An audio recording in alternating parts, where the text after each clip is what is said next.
Greetings, everyone. Greetings and welcome. My name is Slayheim, and today on Back to the Golden Age, we are joined by Loot and Lore, a fantastic individual, amazing content creator, known for these incredible cinematic, silky smooth, nostalgic, beautiful storytelling type videos that are just slow and somber and really reflective. Just really captures such a nice vibe, and it's just so much fun to watch and to listen to. And so I'm very excited to present this conversation. It was really fun, and I enjoyed talking to him. Please check out his channel, and let's get into the conversation. Thank you so much.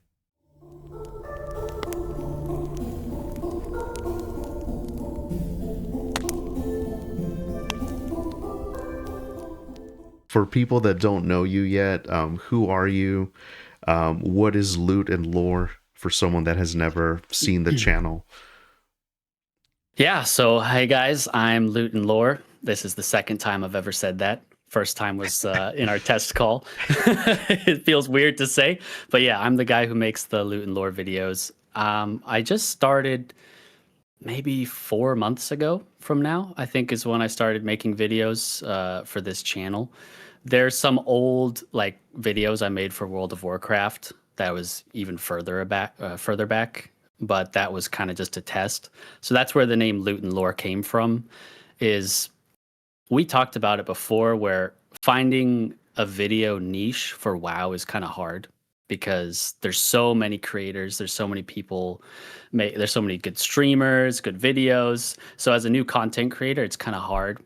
So I found kind of a niche where I really love playing with my close group of friends from back home.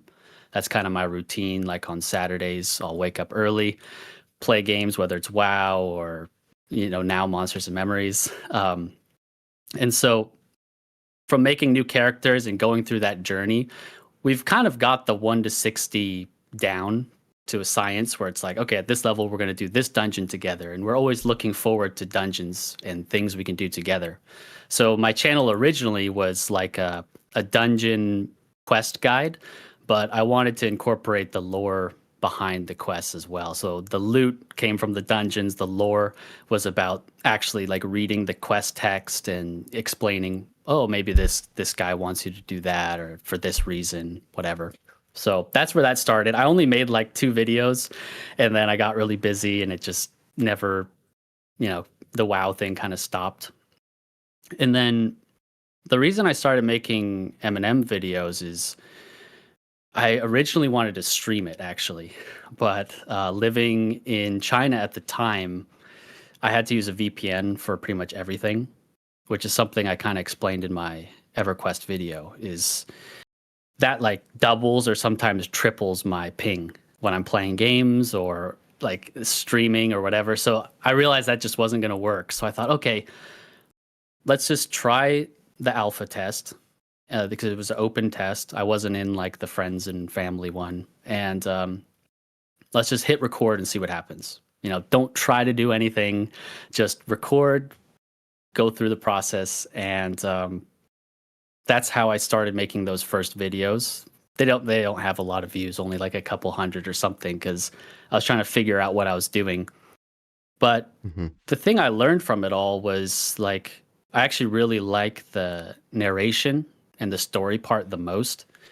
I learned how to video edit when I was in college. So I used to just make short videos for my friends, just like clips or, funny moments from when we play together.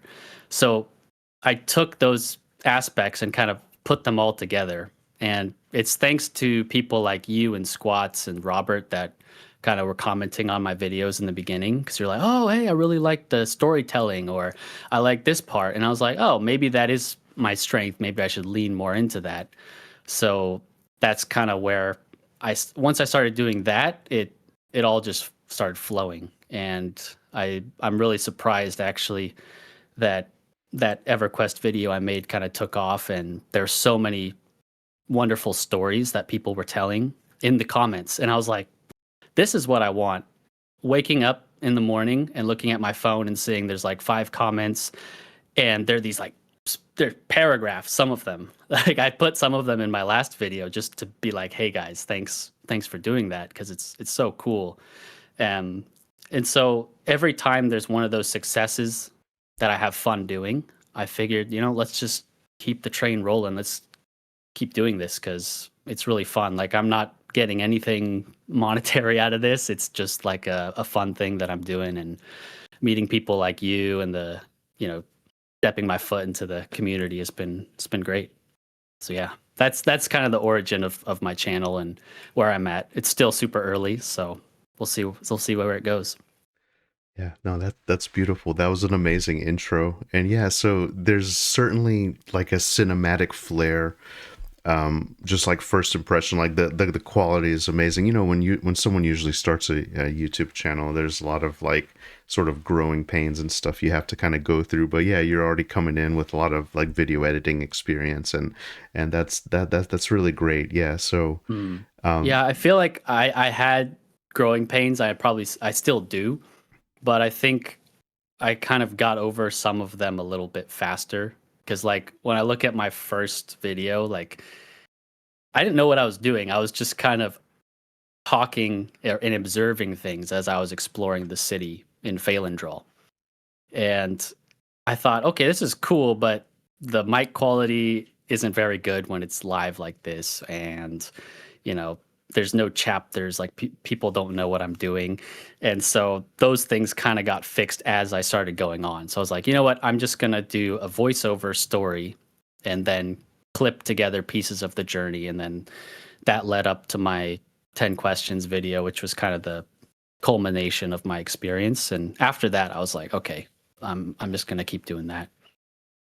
okay, awesome. Yeah, I love it. I love it. Do you are you going to stick with this style? We'll get to another section later where kind of like specifically monsters and memories, but do you kind of see yourself more as like a commentator, storyteller, maybe a Probably. little bit of documentation, or a streamer even, or maybe like a mixture of all of that? Yeah, I mean, now that I've got the new setup, I'm in a new country, the connection's working. I mean, we're having this call and it seems to be going pretty well, knock on wood. Yeah. So streaming could be a thing for sure, especially when EA finally comes out in October. So that could be a thing. But for now, I'm kind of just doing these like narration storyteller things. But like you said earlier when we were talking, ideas come easy, right? There's so many ideas, and then it's just executing on it is the hard part. So I've got some other plans and ideas, and I'll test different things and see how it goes, see how people like it. Okay. Beautiful. And so, what was your first real gaming memory? Oh yeah. So gaming, the two like biggest inspirations for me came from my dad and then my uncle on my mom's side. And those two kind of gave me different pieces of the gaming puzzle, if you can say that. And my dad was the PC gamer, still is. Whereas my uncle was like old school consoles. Like he introduced me to the Super Nintendo, PlayStation 1, N64, like those types of games. And then on my dad's side, like I said in one of my videos, one of my first games I ever saw was Dark Age of Camelot. So I was just sitting next to his computer, watching him play. I had no idea what it was. I didn't know what I was looking at, but it looked really cool. He was in this dark forest and he was shooting lightning at people and hitting people with this flaming sword. And I just thought, damn, this is so cool. And, that was back before we used headphones too. So he would have like the speakers on. Mm-hmm. And I remember my room was next to his computer, like his office. And there was one time I actually had to like come out because I was like, 7 years old or something. I remember I came out at night and I was like, hey, Dad, can you turn it down? The sounds are kind of creeping me out because he was fighting in a place called Darkness Falls, which is basically hell. And he was like killing demons and ghosts, and there's all these like creepy sounds, and I'm just like, oh. But who knew that eventually I would end up loving that game. Um, so he kind of, as I got older, he had two accounts. He actually bought one account that had like a max level character on it, and then he let me play on that. So he would, let's say, he would have like a tank on one, a healer on the other, or vice versa. Sometimes he'd have both. So it'd be like, you play the healer, or you play the caster, or you play this. But Hmm. it started off like, hey, why don't you hop on the shaman? We need somebody to come PvP with us. And I'd be like, okay, cool, yeah, let me play. And I'd sit there and I'd manually like click on all the buffs because I was basically just their buff bot. They weren't getting me in there for my skills. It was just like, hey, we need buffs. So Jared's playing the shaman tonight. And eventually, of course, as I got older and older, WoW came out. My dad got in the beta for that as well. So I got to play that with my friend, and we were really big Warcraft 3 enjoyers. Like we loved that game, me and my friends. So when World of Warcraft came out, it was like, oh my God, what is this? Like this is the same lore that we loved from Warcraft 3, and now we can finally play in third person. I even made an homage to that in my video where it's like I tried to create a night elf demon hunter because Illidan the demon hunter in Warcraft 3 was the iconic character, but they didn't have it. Like there was no demon hunter class yet, so we made a druid and we had like the eye thing just like Illidan, and we'd run around pretending like man. Well, we pretend to be it because we couldn't actually be the class, and it was just those little memories that kind of added up, and that's kind of where my channel is at, where I'm kind of trying to bring back those memories from, and I want to hear it from other people because I'll tell a little bit of my story just to kind of get it going, and then if they can fill in the blanks from their stories, that's what I want. So yeah, that's kind of a long-winded one, but there's lots of different games scattered in there, but it was mainly, Dark Age of Camelot, Warcraft 3, World of Warcraft, RuneScape, obviously, as you've seen from my videos. And then EverQuest came much later. So I was probably like 19 or 20 when I first started playing it, which to be fair, I'm sure a lot of you guys, when you were like kids playing EverQuest, you were envious of those guys that were like 19 or 20 playing it back then. It's like Yeah. those guys must have been like miles ahead. It was the same with my friend's older brother. He would play Dark Age of Camelot, and he was like power leveling people for real life money in that game. Meanwhile, I'm like a little level 20 shaman buffing people, and I'm like, wow, his level is just so much higher than me. Like this is so unattainable. But that's just an adult playing the game. Man, it's just amazing, like those early days of MMOs and how they each had like a huge impact on us in their own way. I remember I was leveling in EverQuest and I was somewhere and my friend, well, just one of my friends at the time from the game, he quit to go play Dark Age of Camelot. I was like, no, Oh, really? don't quit. This is great. And it's amazing. So yeah, like were you always drawn to like fantasy RPG sort of lore and world building? It seems like your dad was a big inspiration on you, and then Mm. you kind of went on to kind of play the same games, maybe see what all the fuss was about. Yeah, It, exactly. I mean, yeah. he's the main influence because he would have a bookshelf full of fantasy books from like the 80s and, like R.A. Salvatore books. Um, and he would also have his strategy guides there too. So he would have like the Ultima Online book, which I never played, but I would read through it just because I thought it was so interesting and like I loved the fantasy of it. Also, Baldur's Gate, like there's the Baldur's Gate novel that I read, and then I started playing it as well. That's another game that I had no idea what I was doing as a kid, but as an adult, I really enjoyed it. So Yeah, it's Yeah. always been fantasy for me, whether it's in books and games. And I usually played what my dad was playing. RuneScape was the exception because I learned that from friends at school.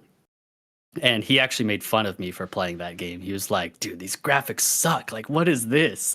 And he even tried because he was the type of guy where he wanted to try new games back then. Like I said, he got invited to all these different beta tests but he tried RuneScape and he was just like, "Man, what is this?" Like, you click and I'm poking the goblin with my bronze knife and Yeah. like, is this it? Is this all? But as you play more, and especially nowadays, like the skill ceiling in that game is incredibly high. But the first impressions are probably the hardest part of that game. Like trying to get somebody into that doesn't know what's going on. It's a lost cause.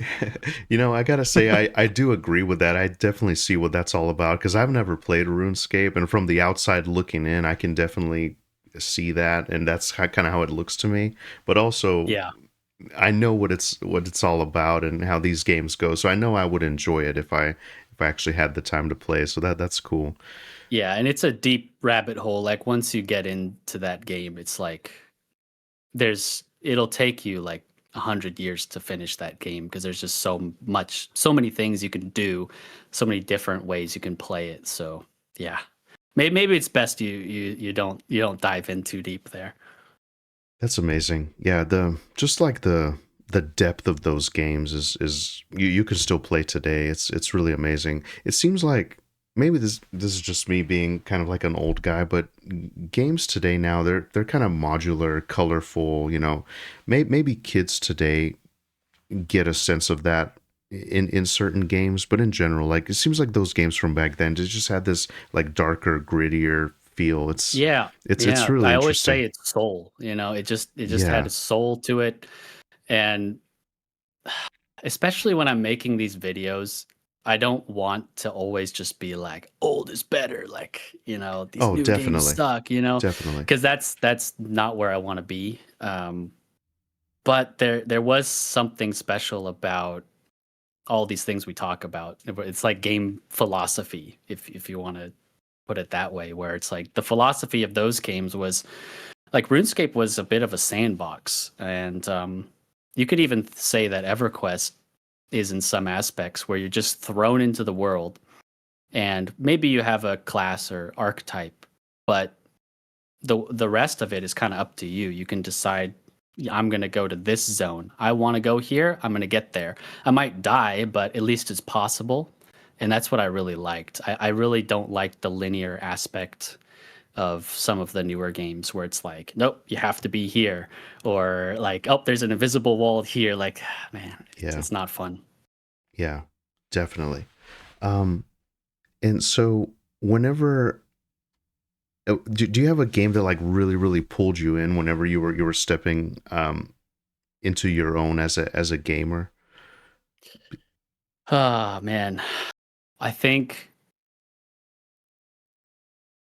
well, early classic WoW definitely did that for me when I was younger, and it was it was something about the world being so big and seeing people. It applies to most MMOs, like seeing people in cool gear standing around the capital city, and you're like, man, I really want to get that. Or kind of what they're doing in Monsters and Memories, where you see a castle up above, and you're like, whoa, I really want to go there. Like those types of games. So that's why I mentioned WoW, because that was one of my first ones that really did that for me.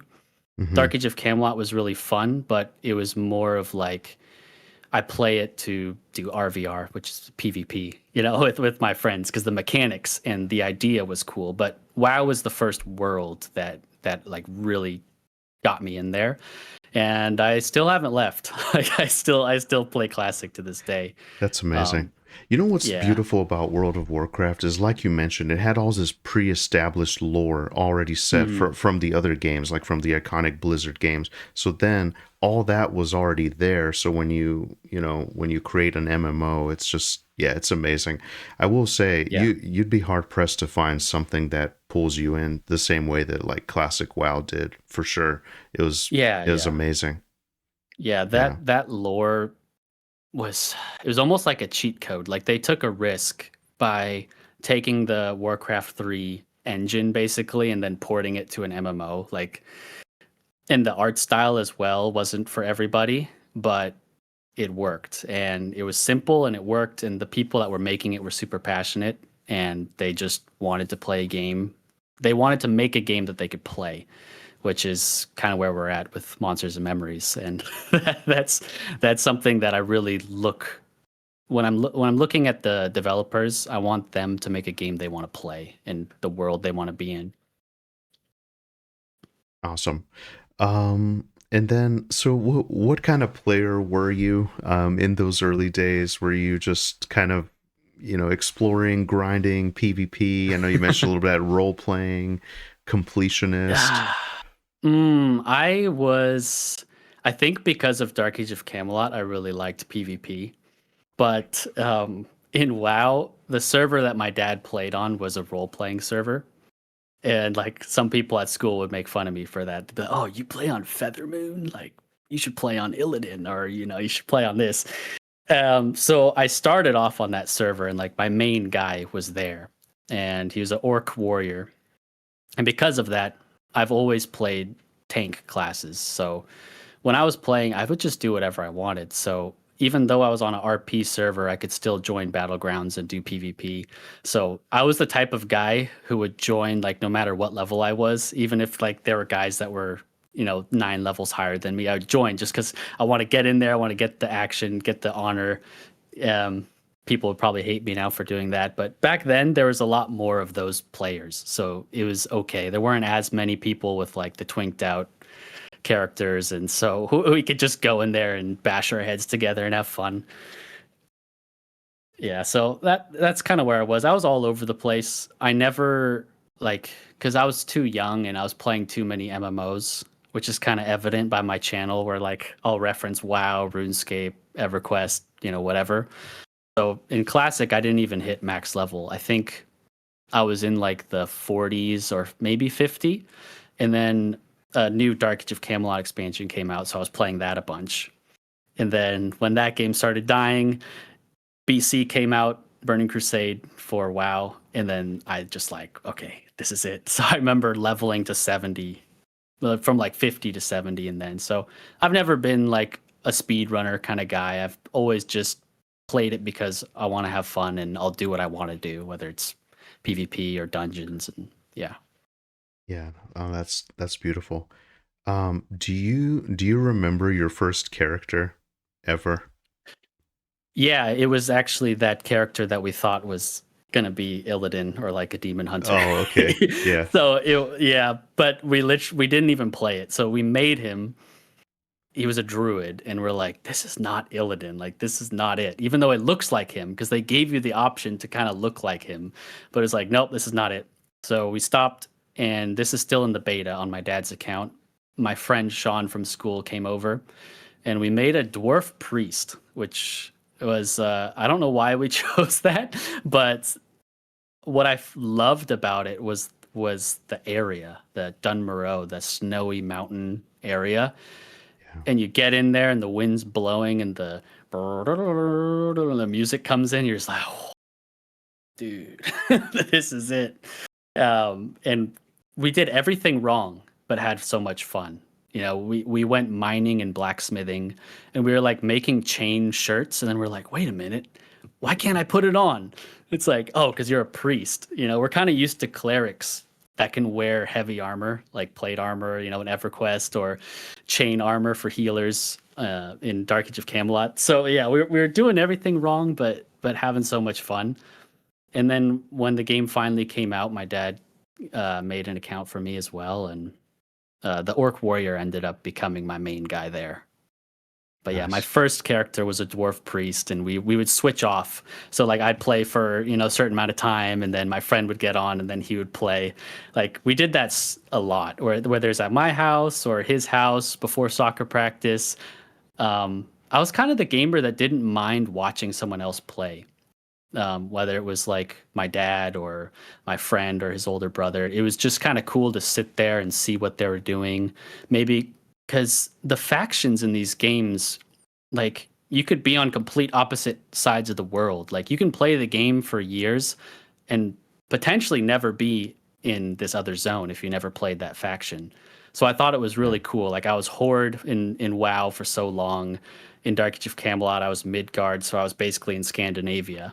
And then everybody else in Ireland and England, like I had never seen it. So we'd kind of make up stories or believe in these little myths about this or that. Like, oh wow, I saw this guy with a scimitar. Like, where did he get that? I can't get these as Midgard. Like, or in uh like World of Warcraft. Like, I had never seen some of these areas like Loch Modan or the wetlands and stuff until I was a teenager. Like later on when I started playing on emulated servers. So I think a game that allows you to have such a big world and that mystery is yeah, I mean that's what I want. Yeah. That's beautiful. Um, and so what made MMOs feel different from regular games for you? Hmm. Yeah, that kind of goes back to I didn't really mention my uncle as much, but he was like the console guy. And so those games compared to MMOs, it was just kind of like I I always played those when they could be co-op. And perhaps that kind of taught me something about why I like MMOs because I would rarely turn it on and play by myself. Like I would play games like, Ocarina of Time on the N64. And while I really liked the world, I wasn't as good at these games where it's like, okay, you have to go to this temple and finish it. And if you don't finish it, then you're kind of out of luck. Like you don't have very many options. Whereas with the MMO, you can kind of go wherever you want and you can have other people to help you. So, as somebody that liked to watch people play those games first and kind of get a feel for it, I think when I finally was able to step in and then play with them, it felt so much better. Like especially playing with my dad, he would put me on something like a healer or like a buff class, so I could. There wasn't a lot of pressure, at first, and then as time went on, as I learned more from watching other players and seeing how things are going, then I start to take the lead. And so that's kind of where I'm at with games like WoW now as well, where and Monsters and Memories, because I've been getting my friends into it. Now I'm kind of more like, okay, I'm going to play the tank. We're going to go over here. We're going to do this, whatever. Yeah. But when I first started, I was very much just like calmly observing. So I think those early MMO environments allowed me to do that. Yeah. That's awesome. Yeah. Very beautiful. And yeah, I love how it's just the MMOs, it's almost you've talked about this before too. It's almost just like kind of like a shared social space where you kind of see the same familiar names in town, you see other people, and it's nice. Like it really is. It's fun when the parts of the community are there and everybody's hanging out at the bank or Yeah. just getting ready to go out on an adventure. It's nice. I love the sandbox vibe Mhm. in MMOs. Yeah. And I think the internet's actually, it hurts some games, but I think for these small games, it helps a bit because I'm starting to notice people like from your streams as well. So you're starting to make communities, starting to notice people that maybe have commented on my video or something. And when, especially in this small environment, like just running around Night Harbor, because that's like the main hub, you're going to see people that you know. And I love that. Yeah. It'll always be a relatively small space, I imagine. Mm, But it's a beautiful thing, yeah, seeing the same people, even like in the streams and sort of YouTube yeah. comment sections. Yeah. Um, Yeah. uh, do you have do you have like a favorite zone or like kind of area that still lives in your head? Anything you remember from those early days? Hmm. I'm wondering if we should keep talking about WoW or get in or talk about EverQuest. What do you think? Yeah, anything. I mean, anything that really sticks. I can hold a pretty good conversation with WoW, but for me, it didn't. It just didn't hit the same way. Like I have so many Mhm. stories, dude. Actually, to be honest with you, I think I played World of Warcraft more than EverQuest. and I could definitely have some fun memories and moments and stuff. But yeah, pretty much whatever comes to mind. Okay, yeah, I I, think yeah, maybe I can talk about with multiple games because I yeah, think I do have an EverQuest section here coming up okay. specifically. All right. Yeah, sorry to all the EverQuest players, but I Now definitely I was this a WoW Andy at first. this is great, and can I just say that as this has kind of evolved a little bit over time, well, this is probably like the 14th or 15th conversation I've had, so it's not like a super huge thing. Yeah. That's why I really appreciate you doing this with me. But I realize this, that not everybody is into EverQuest. People are coming into Monsters and Memories and some of these other games from all different Hmm. kinds of angles. But in my like fantasy, it's like EverQuest was kind of the origin, and then everything is kind of goes back to that. But that's not true. So yeah, please hit me Okay. with anything you got. Yeah. So Yeah, I think city, zone, starting area. yeah, so as far as zones or cities, I mentioned it in the comment on your video. I think the Thunder Bluff and Mm, Ironforge, those two, like whether you want like a Horde and Alliance answer. And something really cool about Thunder Bluff is they recently had this seasonal game mode for WoW. It was called Season of Discovery, and they basically changed content from 1 to 25. You could only level to 25, and they added a new. They made Black Fathom Depths into a raid, so it was like oh, you're raiding at level 25, and they added these new abilities and stuff, and they made Thunder Bluff like the place where you get the world buff. So it suddenly made everybody go to Thunder Bluff because usually everyone's hanging out in Orgrimmar, which is an iconic city, but it's not the best optimized, at least not for me, as because I'm biased. My warrior trainer's like all the way in the back, and then the blacksmithing and mining is like even further in the back. So yeah, I might have been a yeah. little biased. Now I feel It was you. also kind of like that meme. There's a meme where it's like the person's opening the door, checking on their son. Oh, hey, are you doing okay, son? And then they just get blasted with orange light because the guy's leveling in Durotar. Because like, man, it's just orange everywhere. Like you can't see anything. Um, That's an so amazing yeah, meme, by the way. I love those memes. yeah, it's great. It's like a POV, rolling a new orc warrior or something like. But yeah, Thunder Bluff is really cool because the design being super high above. Playing hardcore WoW there is scary though. I actually had a nightmare because I was super into hardcore WoW for a while there, kind of before I started getting into Monsters and Memories. But Oh, I nice. had a nightmare that I was like jumping on the bridge and then I fell off on like a super high level character, like almost level 60.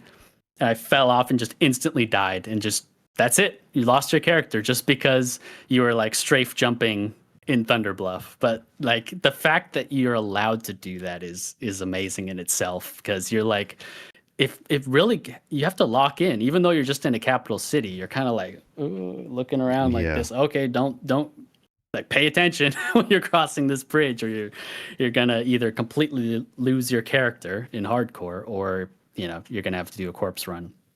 So yeah, Thunder Bluff, and for Alliance, Ironforge for sure.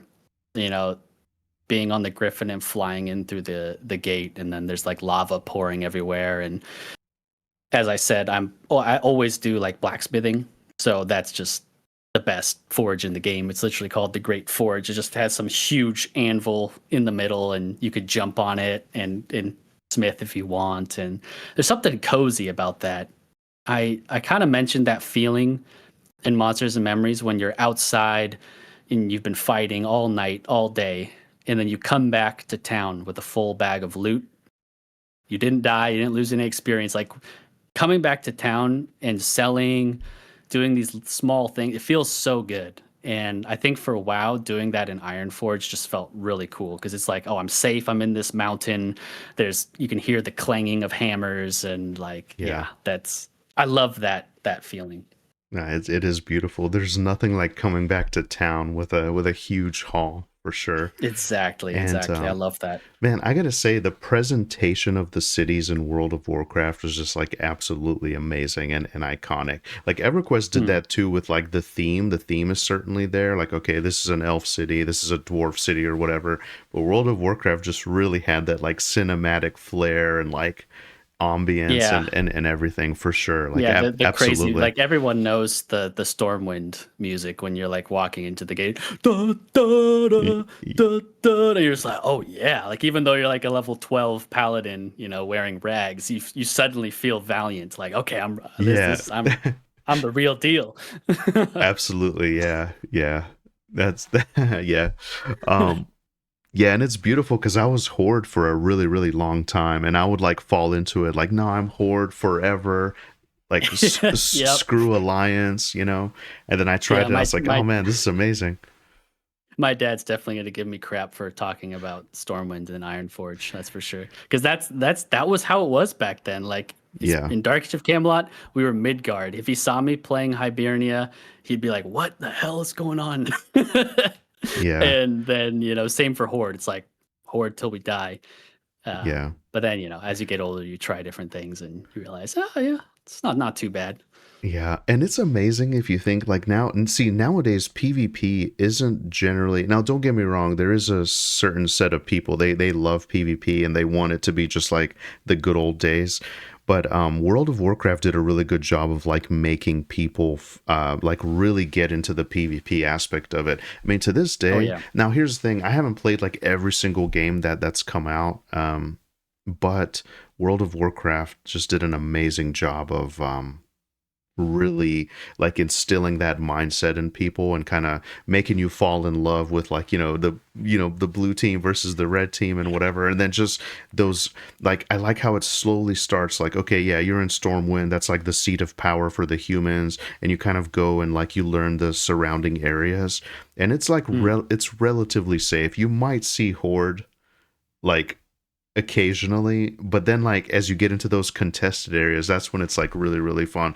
Actually, do Yeah. you remember those moments where like a high level player would try to sneak into the city just for fun? There would be like a random horde in the middle of Stormwind or vice versa, like in the middle Oh of yeah. Orgrimmar, and like 50 people would like chase them down and kill them. I always thought that was like really fun and stupid for Yeah. some reason.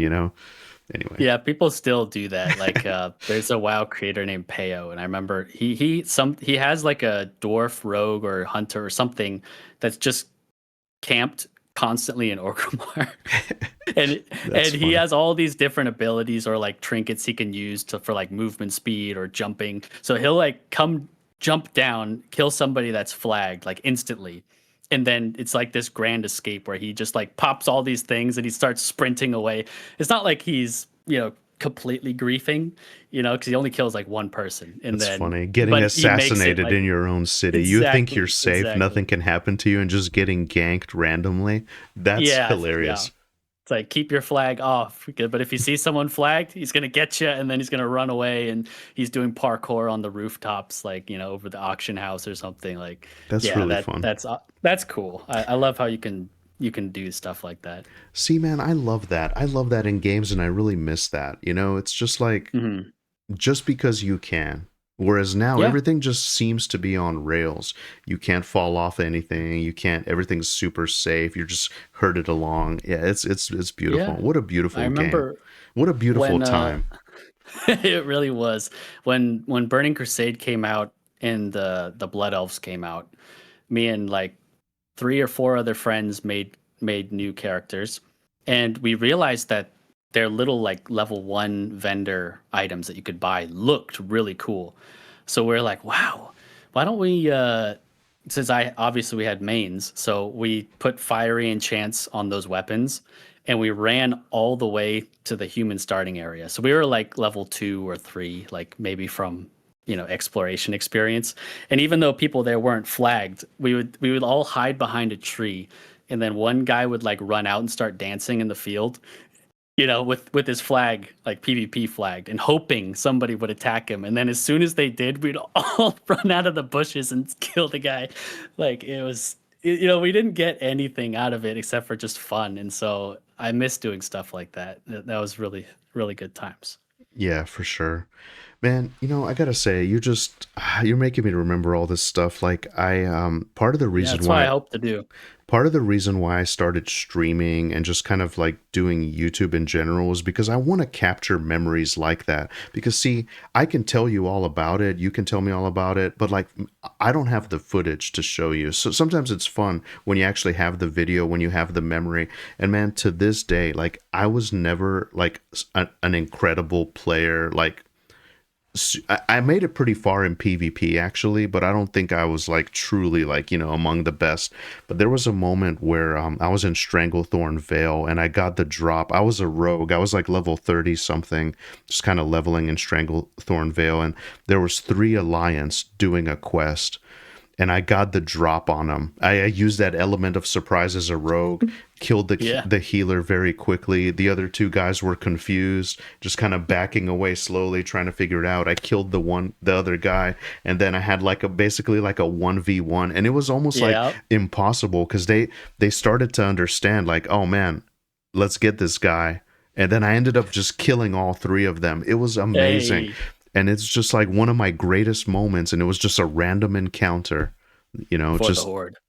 yeah, exactly. So it's just so much fun. And part of me, and I talk about this with my buddy Kazrax all the time, because I want to ask you like about the hardcore stuff, because he's super Mm, into like the hardcore part of it. It's like an extra element to it. Part of yeah. me doesn't go back to World of Warcraft because I know that I'm gonna love it so much. I know I'm gonna get sucked in, and I know I don't have the time. I already kind of feel like I'm stretched thin as it is because I'm not someone that has a whole lot of playtime. But part of that is because like those memories are amazing, and I kind of want to let them rest. But I love World of Mhm. Warcraft, and I miss those days. I considered going back Yeah. to Classic, but yeah, so. I feel you. I feel you. That's actually one of the same reasons I didn't get too into Quorum, because I was kind of afraid that I was just gonna like spend all my time doing that.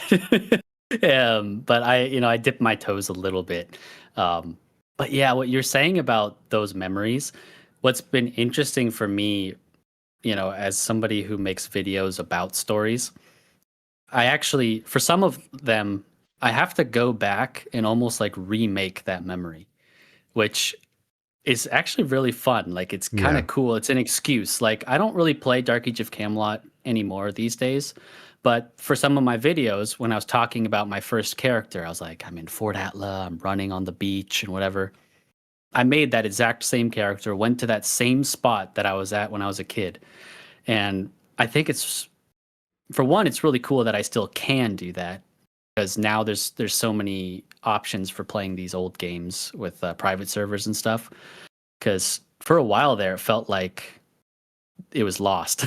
Like there's definitely a dark age of MMOs where I didn't know if I could ever go back because it seemed like, and it ended up being true. Like game companies like Mythic, they sold the game to someone called Broadsword, and then they never made a classic server officially. Even Blizzard took years to do it. Like I think they first made their official one in 2019, so that took a long time. But luckily for you guys, like Project 1999 has been a thing for a while, so Sorry. you've been Sorry. blessed in the EQ world. But for me, it was like, oh man, I don't know if I could ever go back. But now that I'm able to do that, and I have the opportunity just to log in, and I hear the music again, I hear the sound of the water, and I'm like, "Whew, I'm back, I'm here." Like we can't completely go back to that feeling, but I like how I can go back to the places and record it because for my videos, if it's a story, I want there to be some visuals to accompany it. And so remaking some of those memories in Dark Age of Camelot, RuneScape has been really fun. It's beautiful. And yeah, that's an amazing thing, and it can live on forever now in like this sort of video format for Mm, everyone to enjoy. There was something I watched, I highly recommend this recently, and it really resonated with me. EQOA Nostalgia, fantastic YouTuber. He had this amazing mm, story about kind of MMOs. I'll certainly link the video. Okay, But he yeah, I'd love said to see that. he said yeah, and you would appreciate this too. But there was a moment in it when he said you can go back to the past, but nobody's there anymore. You know, and Yep, it it's so God, true. it really hit deep with me because Yes. Whew. every once in a while I go back to, EverQuest Live. I go to like Blackborough or some other zone or city that I Mhm. was like really interested in, or I never completed my 2.0 epic, which was like this amazing quest line. I always wanted to do it, and all those zones are just now sitting empty. Those NPCs just kind of sitting there forever, waiting to tell their story. Um, One thing that I really appreciate about you that I really wanted to say is you're a fantastic storyteller.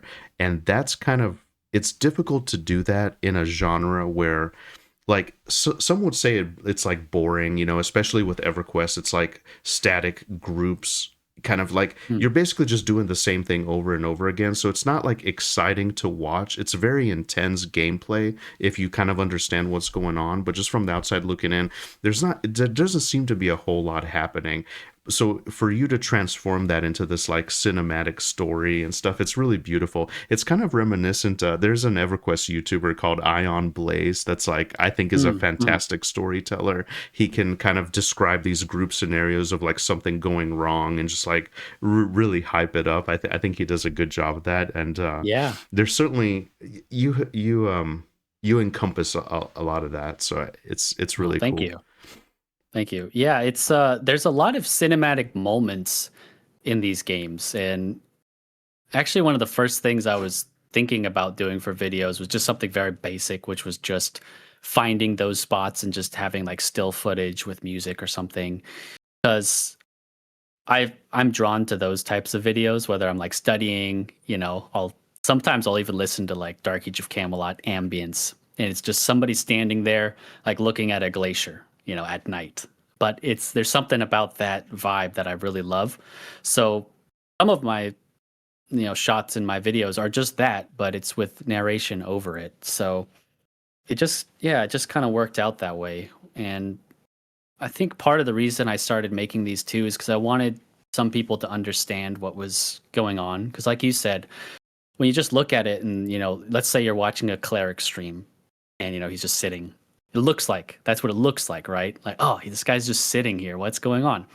But there's so many steps to get to that point. There's so much knowledge that you need to attain. Like, okay, this specific spot because this mob is here and this one is going to pat by, and like things can go wrong in a heartbeat, right? You could be sitting there chilling thinking everything's fine, and the next thing you know you're dead, you're on another continent, and like, that's why all these steps matter.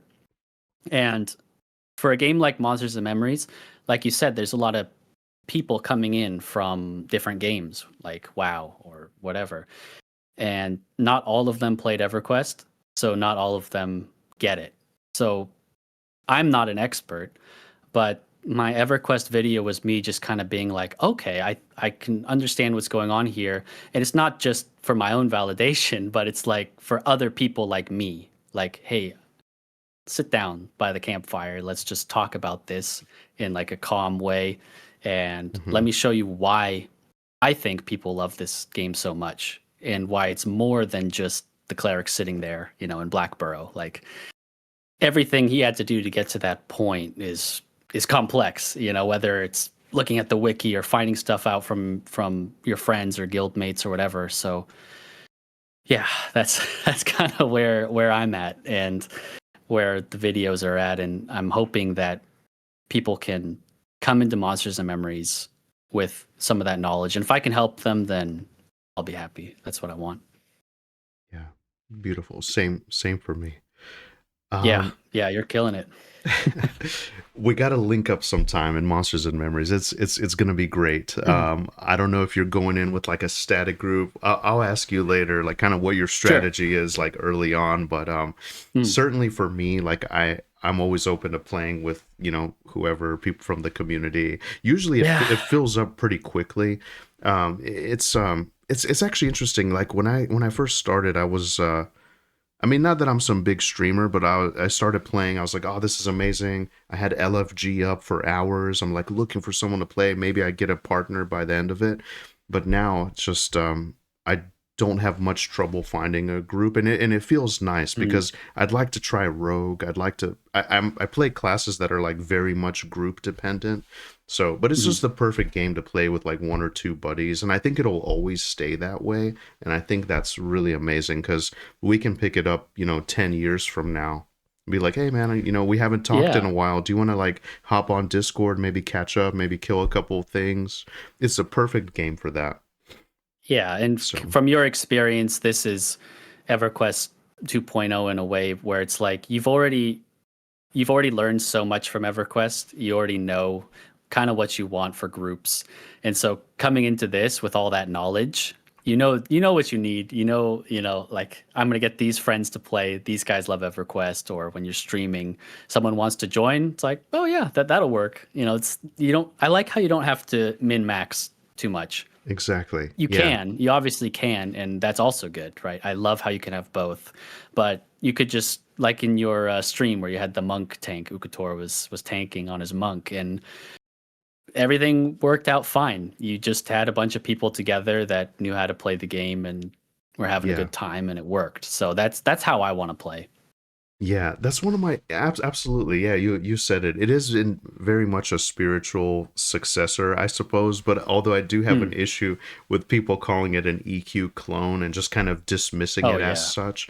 But yeah, you're right. Like one of my favorite things about those kind of games is you could take a party that's not ideal and still make it work. You could have yeah, five rogues and like one, yeah. I whatever, I or love that. you can have like six wizards, you could have six clerics and make it work. It's beautiful. Exactly. That's what I like to do with my close friend group in WoW as well. Where, I mean, we definitely need a tank, but we can find ways to make things work. I remember during that season of Discovery thing, we even had a pet off tank for like one of our raids, and it It's fun. worked. It worked. Just send the pet in on the other boss. I'll tank the main one. It'll be fine, and it all worked out. And you get good stories from it too. Yeah. Do you have what do you miss the most about older MMOs? And then I guess like the inverse of that question too is what do you not miss? Oh, okay. There was good Oh and bad man. things. Do you have anything there? Yeah, I mean, I don't want to sound too cliche, but I miss the feeling when you when I would log in and I didn't really know where I would end up. It was just like when you mentioned Stranglethorn Vale, and that kind of brings me back too, because I think that was when I started. By that level, you kind of know what's going on, but you're also like, okay, I'm not in Durotar anymore. I'm not in the Barrens anymore. Like this is actually kind of scary. Having to buy food in town, make sure I have enough because I'm on a warrior, and running into the jungle, fighting these trolls in the jungle. And there's a map, but parts of it are unexplored, at least in classic WoW, right? You can't see the full map without actually having to go there and exploring it. So that kind of feeling of like just hopping in the world without an agenda, it felt really nice, because now that I know everything, it's like, maybe I know I'm going to play on a Saturday morning with my friends. Okay, when you get on, make sure you have the prereq for this quest so that we can go here. And then we're going to do this dungeon together. Like, don't forget to pick up the book at this spot because we already know like the whole thing, which is fun, but I miss that kind of feeling where it was just like, I just want to log in and kill some trolls in the jungle and like, maybe I won't even finish the quest, but I feel badass with my dual wield swords and just having at it. Yeah. That I miss that feeling. It's not a mechanic. It's just a feeling, I guess. Mm, for the thing I don't miss, man, probably probably the not having. Hmm, this is a hard one. because It we're always talking about all these positives. It's kind of hard to think about the negatives. Yeah, it is. Actually, Yeah. my buddies from Static Group Live told me about something just as you're thinking about it. And it kind of resonated with me. So, like the games, EverQuest, World of Warcraft, whatever, they're famous for having like a death penalty. So, if you die, you have to go get your Mm. corpse and stuff. Nathan Napalm, the legendary YouTuber, he said, and I'm just kind of paraphrasing here. I'm probably gonna butcher this, but it's like, I like the death penalty, except when it applies to me, you know? So it's just like one of those things, you kind of get ahead of Yeah, yourself. You think you got the game figured out. You think you're a veteran, and then like you die stupidly somewhere. And it's like, oh man, now I got to spend all afternoon trying to get my body, you exactly. know? That applies to hardcore WoW as well, Yeah. right?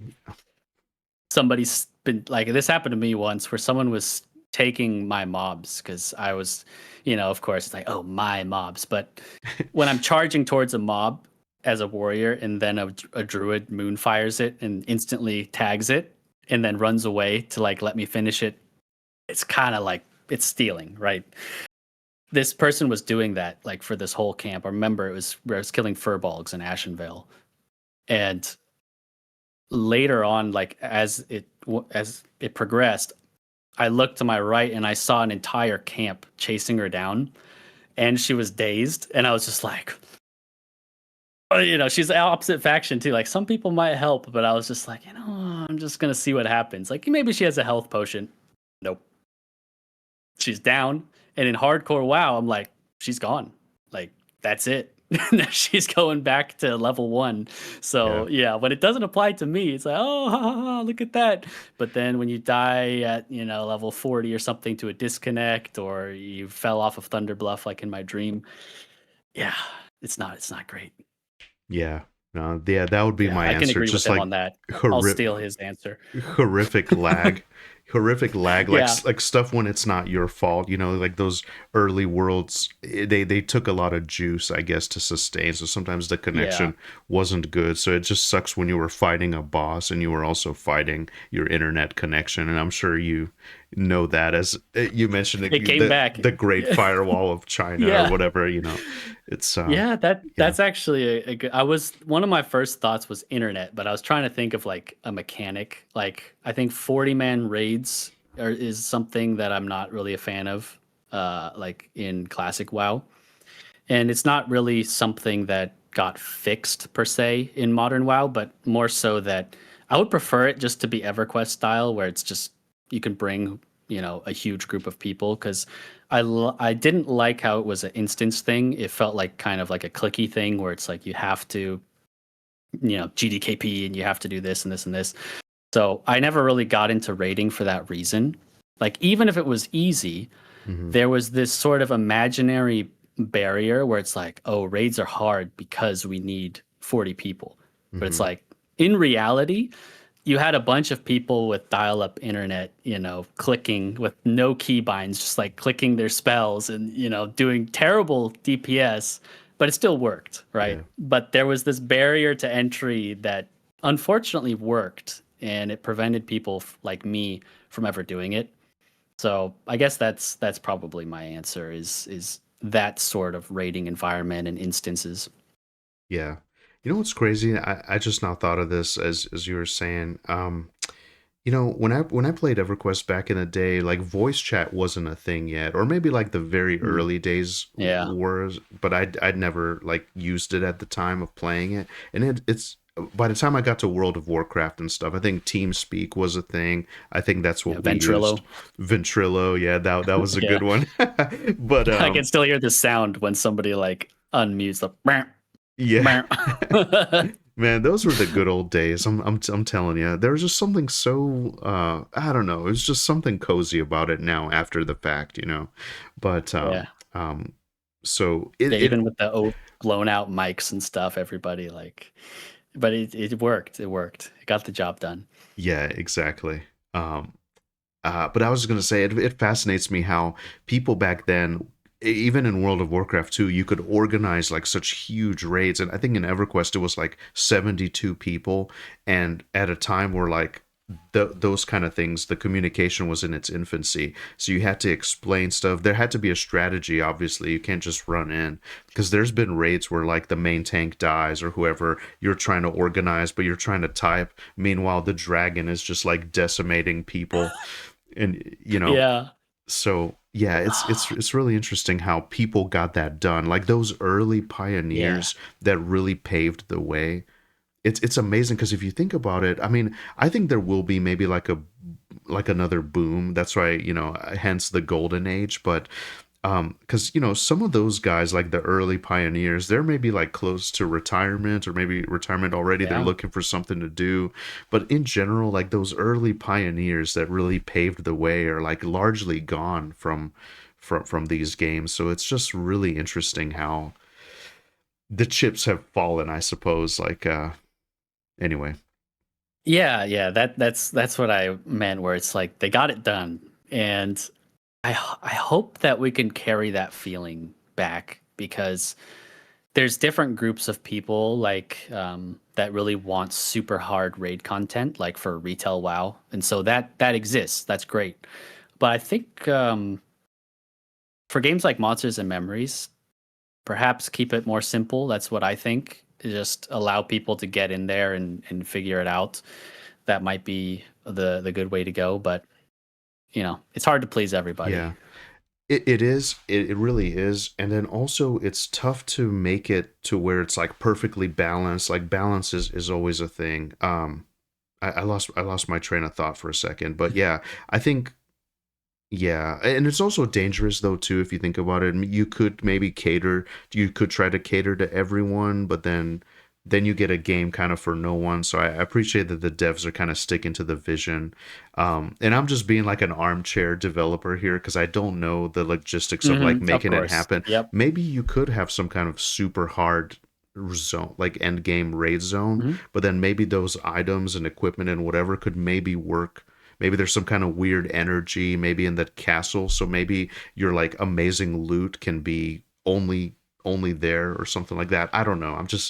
I do like Yeah. the idea of like really difficult content because it makes me like, oh man, I aspire to like be there one day, But then, like you said, the time, it's just it's a weird thing, as someone who doesn't have a lot of time. And then nowadays in the modern age, we're of course competing. There's people that are actually like professional streamers or they play games for a living.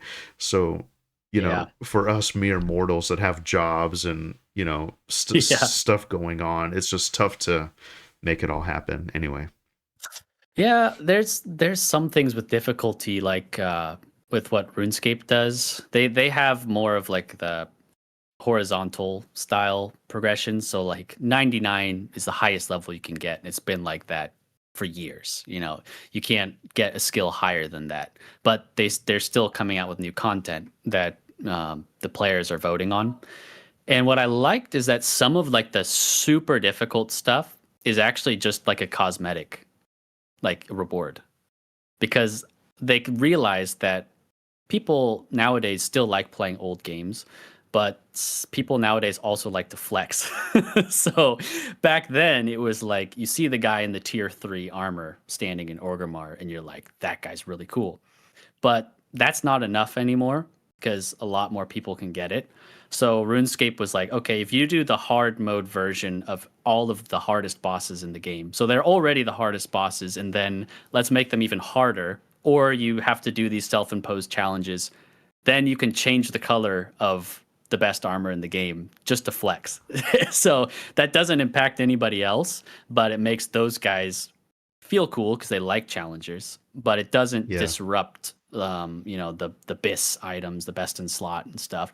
So I don't know if Eminem would do that, but that just kind of came to my mind when you mentioned that. Yeah. No, definitely. And see, I'm the type I talked to Class and Cool, and he said it in a really good way.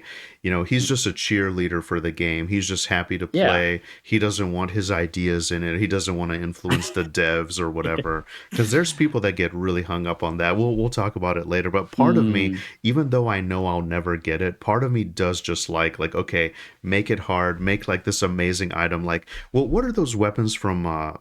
it was it like Black Temple, those storm glaives, I guess, or the Yeah, yeah. war glaives. Illidan's living rent free on this podcast today. Yeah, I wanted to I create him, I love and that. yeah, See, yeah, the twin blades of Azeroth. Yeah. you put it in my head, so now it's like, I have this, and it's like, you nerd, I worked hard, I have this, get good, Hell yeah. and like, You earned it.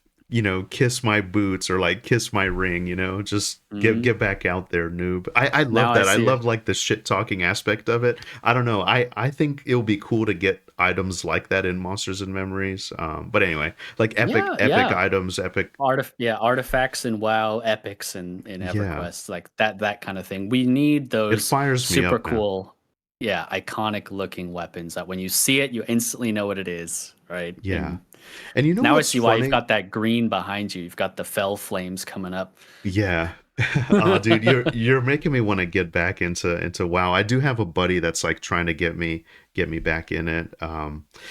Nah, it's okay. Let me spend more time in M so I can actually play with you. So I need Yeah. to level up. Oh, that would be amazing. We always have a spot in our group. I think it's usually just five of us, and then sometimes four, because some of the people are in California, so like the time frame is kind of Hmm. challenging. So we usually always have a spot. So it would be amazing, actually.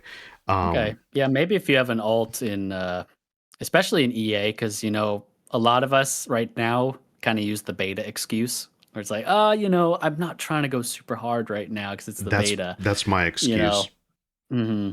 Yeah, that's kind of where I'm at, but I just don't have a lot of time, unfortunately. I understand. But yeah, we'll make it work. Yeah, definitely. Even if it's just like rolling fresh characters, that's something Hmm. we've thought about doing too in our group. So I run with Okay. Ukator, Kazrax, Classic EverQuest, Azari, that kind of thing. So Oh, you know what? You gave me an idea. We should roll here in the Elflands. yeah, that would Come be on by. There's a beautiful. really nice cafe like right behind me. It's super chill. It's got a balcony as well. So, I think you might like it. That's awesome, man. I definitely do love this the slower pace. It's Mm. great. I need to learn that city more for sure. Yeah, man. It wasn't too bad. I learned it before I learned Night Harbor. Night Harbor was hard at first as well, but there's something about this city that's just so cool, man. And especially when the sun is setting or rising, and I literally made my profile picture out of that because like it turns this orange. There's this orange haze, the fog coming in, and then the music hits, and you're just, whew, it's perfect. So that could be a cool thing. Like it's kind of like what we would do in D&D sometimes, where you just have like a one-off one or two times where you just like make fresh characters, step into a new world, just kind of have fun, see where it goes. That Yeah, would be a cool thing. I'd love that. I'd love that. Sweet. Just to finish my thought here about we were talking about Mm-mm. epic loot. I wanted to say something. Yeah, It's kind yeah. of a meme in EverQuest, but there's armor that cloth armor was notorious for this. Like shoulder pads don't have a graphic, capes don't have a Yep. graphic. There's literally armor you can have that there is no graphic to it. You look like level 1 still, but you have like the most Mm. amazing armor in the game and stuff. It's such a Yeah. meme. But anyway, um Yeah, I remember that. That's something nice about Monsters and Memories. You can actually see some parts of it. yeah. Because I remember that too. Because one of my first characters was the gnome necromancer, and oh, I got some gear, and then you put it on, and there's nothing.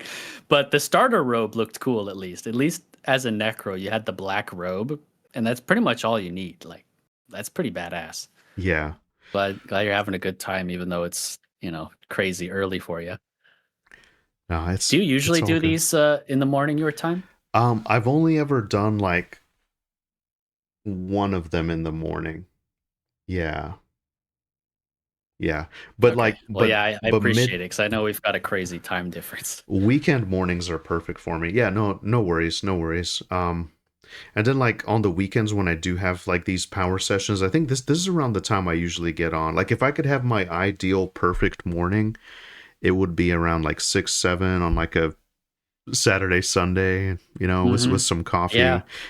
That's I'm just how it ended up working for me, just because of the time difference. So like I would play really early on the weekends because it would be the day before at night for my friends on the West Coast. So yeah, I'm definitely a morning guy. Yeah.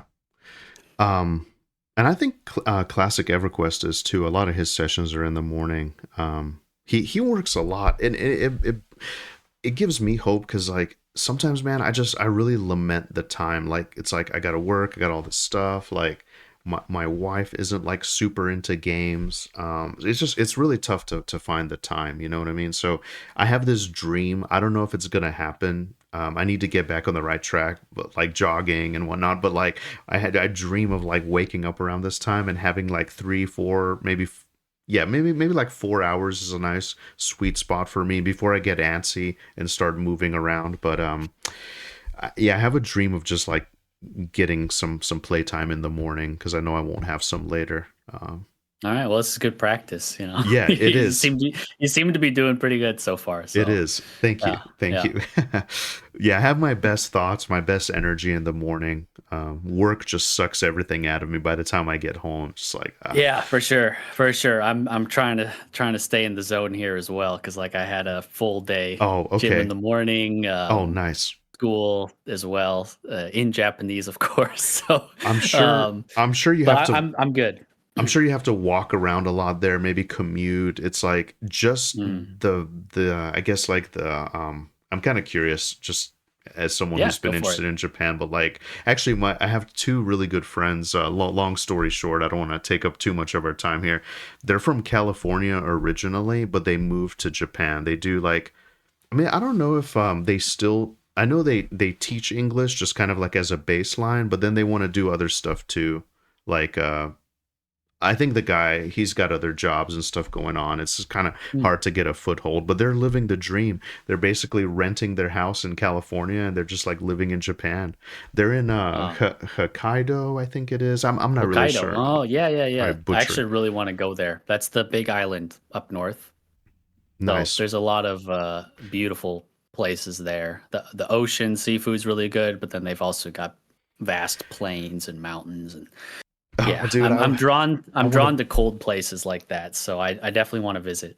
Me too. Yeah, no, that's really cool. I really hope I get to visit someday. So anyway, Yeah, bro, come on by. dude, that's I'll awesome. buy you some beers. Dude, that's awesome. I'll buy you some beers. Yeah, I'll hit you up. Why not? All right. Yeah, let me know. You're the third person I know that lives in Japan. So it's my buddy Finnegan Hark and his wife. And then there was like an exchange student when I was in 10th grade here. His name is Takashi Noda. And I feel so bad because I mean, this was like in the early days. I was a nerd. I hit him with stuff like right out of the gate. And I feel really bad. I was like, bro, what's up? I love Japan. Do you love anime? Do you love this? You know, and so Mm, we kind of stay in touch and but anyway, so yeah, you're the third person that I know that actually lives hey, in Japan, so thank you so yeah, much. maybe it's a sign. Yeah, yeah, definitely come visit sometime. Sweet. Yeah, so okay, so let's get back into it. Sure. We don't need to get like all the questions in, I suppose, but so this is like Yeah, my man. little EverQuest section here. Oh, and my Oh, cat hello, cat. invaded the stream, so The early riser too, huh? yeah.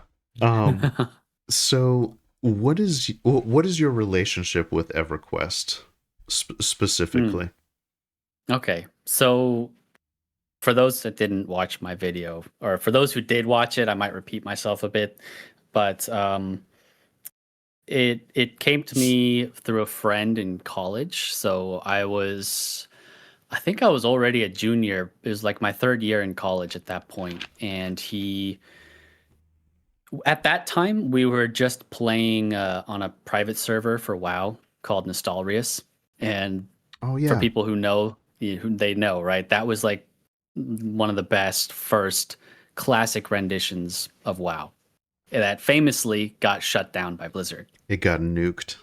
Yeah. Yeah, yeah. So we were playing that, and then when that got nuked, we're like, oh, let's play on this other server. But then, oh, this one has like, you know, corruption from the GMs, and they're like, giving handouts to certain players, and oh, this one's unethical, whatever. It was like It's like that's why I said it was like the dark ages for me of MMOs. Like retail WoW, I didn't want to play it. RuneScape, I was just playing it a little bit. It's like I really just wanted to play a classic MMO, and for me that was WoW. And from all that hopping around, I got tired. And he found it. I don't know how, I don't know where, but he was just like, "Hey, try this." And he sent me this thing like a Google Drive file on Gmail and was just like, "Download this." And it was called Project 1999. And I went into it pretty much blind because content creation for that kind of game wasn't really big. So, but I liked watching videos. So I like looked for stuff to kind of get a feel for it. And I started watching this channel. Do you know the AC Gamer? I'm not familiar with AC Gamer. It's Oh, not okay. ringing a bell. Is it Yeah, I don't. okay? It was him and then this other guy. I think he was like Dalen 75 Games or something. But they're from like the Let me see. 2010s to 2020s. They don't really make EverQuest videos anymore. But My what inspiration I was Super Bits and Bob. That was a yeah, big one yeah, for me. him as well. Right. Yeah. Super Bits and Bob was super uh that's actually why one of my characters I made a shaman because or a shaman as he would say. Uh but yeah, what I liked about AC Gamer was he would just turn on the camera There is and an he AC usually Gamer. I'm sorry to interrupt you, but he's like a yeah. huge anime and PC mobile gamer. I don't think that's the Um right guy. no. But anyway, please continue. I'm so sorry to Okay, yeah. interrupt you. No worries. It's not like he was some big guy, but it just showed natural grouping scenarios, and he had a series where he leveled his cleric like 1 to 50 or 60, I think. But they're Ah, not okay. like I see the they're channel not now. really yeah they're not really progression though. It's if I wanted to see unrest, I could look at one of his videos where he was grouping in unrest, and he would maybe have like 4 or 5 videos of just raw recording. It's not like I would watch the whole thing, but because I was a college student, sometimes I'd have it on my other monitor while I was studying, Hmm. kind of like what I do with your stream now. um, Thank you so and much, man. just yeah, and I would just watch and kind of it because it's kind of like what I was mentioning when I first got into games. I like to watch other people first and see what's going on. And so from watching his videos, I was like, okay, I kind of get it. Let's give it a try. And the first character didn't really work out. That was my half elf fighter or warrior. And obviously that's going to have some troubles as a new player. And my friend he made a bard, so like fighter bard is not the best thing for newbies. It was only when I made that necro because we found out, okay, well, necros can solo pretty well, and then he made an enchanter because the enchanter was just like this legendary class in my mind. From what I had heard, from what I looked up, it was like when I watched some videos, I can't remember the channel's name, but there's some other guy and he was soloing in some of these Kunark dungeons.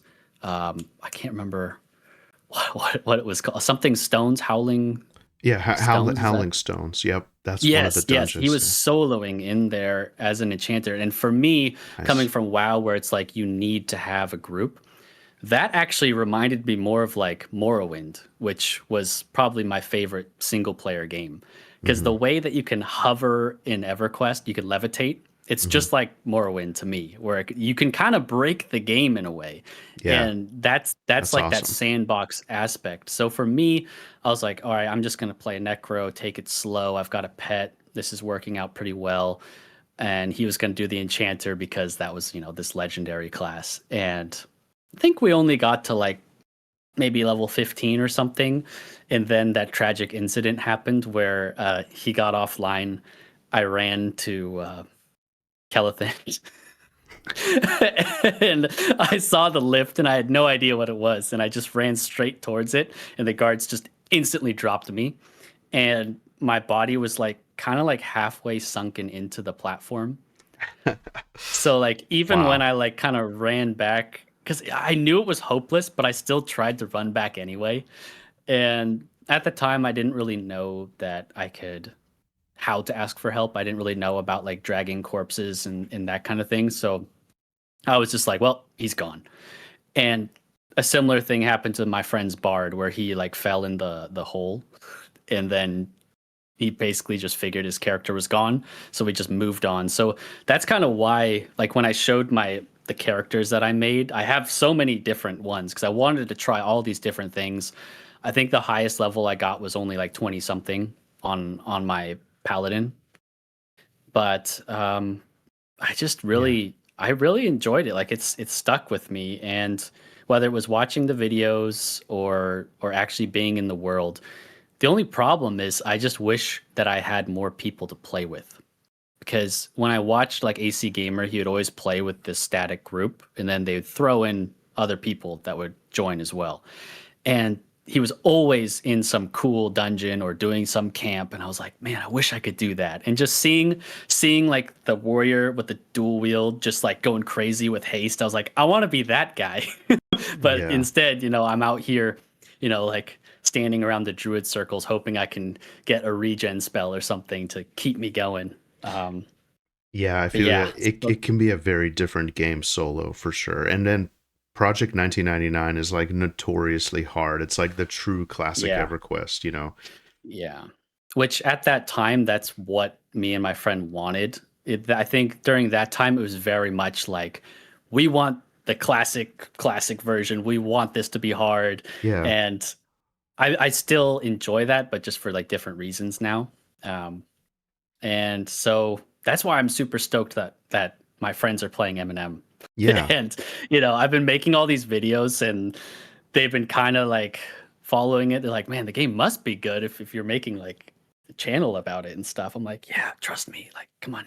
That's awesome. It's basically me wanting to play EverQuest with my friends. So Eminem seems to be a good way to do that now. It's beautiful. It's the old and the new kind of in this Hmm. thing together with elements from other games as well. And I just I love how it plays, and I feel like this is kind of what I've been waiting for my whole life, Hmm. pretty much. Yeah, and of course, to be careful, it's not just EverQuest, but some of the WoW aspects I enjoy as well, and it makes it a little bit easier for my friends to understand. And I found Yeah. myself always saying these things when we're playing because they'll ask me a question. It's almost because they'll be like, "Oh, how does this work? Like, why can't I put this sword in my pouch or something?" And I'll be like, "Oh, it's kind of like a EverQuest thing. Like, your sword's too big; it doesn't fit in the small pouch.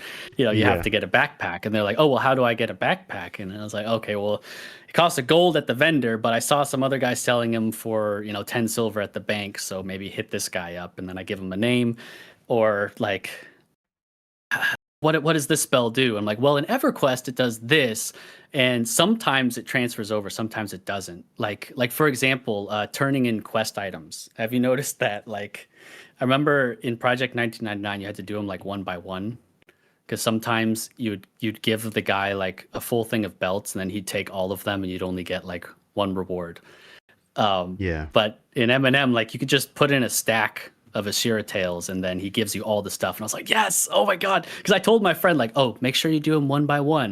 And he goes, oh, actually, I did all of them and it worked. And so like even I'm just like, oh my god, yes.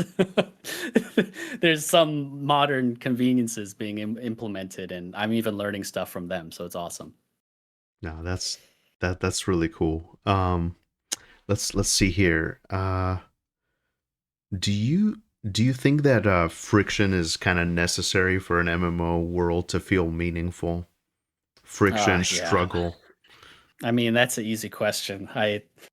But I remember I made that video about risk just because like friction and risk kind of go hand in hand for me, where unnecessary friction can feel overly punishing for no reason. And I know that this game and EverQuest have some of those things that people believe are unnecessary, but it's subjective. It depends on the person.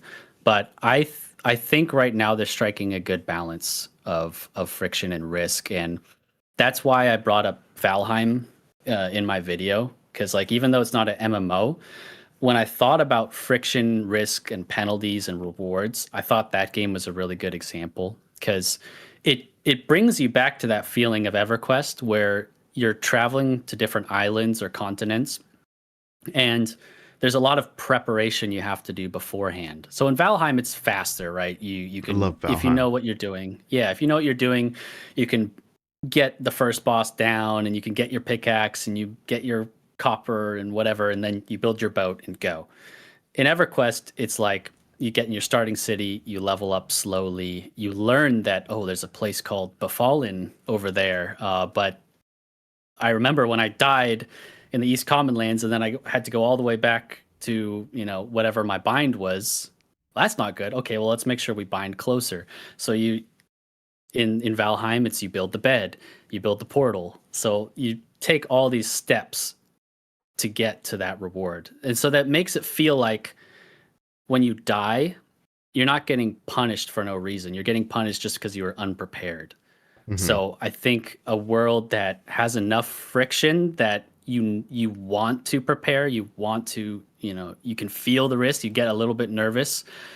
That's good. Because even like normal WoW, like the death system, I don't think is very good. That's probably why I liked hardcore because it that changed that whole aspect of it to me. So yeah, of course, friction is huge, but also try not to just like punish the character, the player, just to try to have friction. Yeah. Do you think this is just kind of fun? I don't know the answer to this, but I'm always curious. Do you think that nostalgia blinds us, or do you think there's something genuinely different about that era? Not only EverQuest, but older games like you mentioned, Dark Age of Camelot, etc. Yeah, I mean, some people think nostalgia is an excuse uh, or a trap, and as somebody who talks about these things and tells these stories, or in my comment section, I love reading other people's stories. Nostalgia is important, and we can't just throw that out to the side and be like, oh, it's not just nostalgia. I think they're definitely, nostalgia is very important, but I think Eminem is proving that, and also not just Eminem, but like classic emulated versions of these games, their success nowadays are not just because of nostalgia. They're because of the systems, mechanics, friction, like Yeah. all of those things that make the world somewhere you want to come back to. You want to log in. I want to be chilling at the Elven bar here, just like watching the sunrise. That stuff, it all adds up. And I think the this is a perfect testament to how you can take old systems, implement them in a modern game, Yeah. and they're trying to make Absolutely. it work. So I applaud them for doing that. Of course, it's not always perfect, but all these games like old school RuneScape, classic WoW, they have their downfalls as well, but people still love it, and that's why we're here. That's why we're talking about it. Yeah. Absolutely. And so, Golden Age, baby. yeah. When did Monsters and Memories first get on your radar? Like, how did you first hear about the game? Yeah. Or That was probably 2021 or 2022. Um, it was actually the same friend that got me to play EverQuest. And shout by the out to way, him. yeah, Sean, he also didn't play EverQuest, when we were kids, because we were the guys that played in the beta together in WoW, and we are trying to be demon hunters and playing Dark Age of Camelot. Like, we were doing that stuff. But he also was like, hey, we haven't played EQ in a while because, it was really hard to get the connection working, but we still loved the experiences that we had. So he goes, check out this. Or actually, to be honest, I was introduced to Pantheon first, which, could be another topic, Yeah. but I Actually, was super, I'm yeah. sorry. I want to ask: is your friend, is he a real life friend? Is he Hmm. someone you Hmm. met playing Yeah. games? Okay. Yeah. I've Okay. known him since like first grade or something. Oh, Most okay. of, actually, most of the people that I play with today are from like elementary school. That's Um, awesome. That's really yeah, cool. yeah. So we were super interested in Pantheon first because we thought like, okay, this is kind of like EQ, but it's the modern game. It Like was this supposed could to be be the cool. future. It was supposed to I be the know, future. And do you know I what? know. It hurts me to say. I was looking at like older footage, older stuff. Man, it just looks so different. It It was, really does. Yeah, I was following it for so long, and I liked the basic aspect of it, watching them go through a camp or outside of a dungeon, and the simplicity of the combat. You could feel it, like it was tactile. Like when the rogue is backstabbing really fast with his two daggers, like he's not flashy, but he's doing damage. He's doing his part. Like everybody's, it's a well-oiled machine. Things are rolling. I just was hoping that they'd improve the character models because I really like. yeah, I'm not a There's fan. something about yeah, there's something about classic MMOs, like the silhouette of a race, like an orc or a human or a gnome or something, is super important. And I didn't really like that, but I was like, if they improve on that, it'll be better. Kept waiting, kept waiting, kept waiting, and yeah, I kind of stopped following it. So Eminem was kind of like this new light where I was like, wait a minute, this is actually moving pretty fast.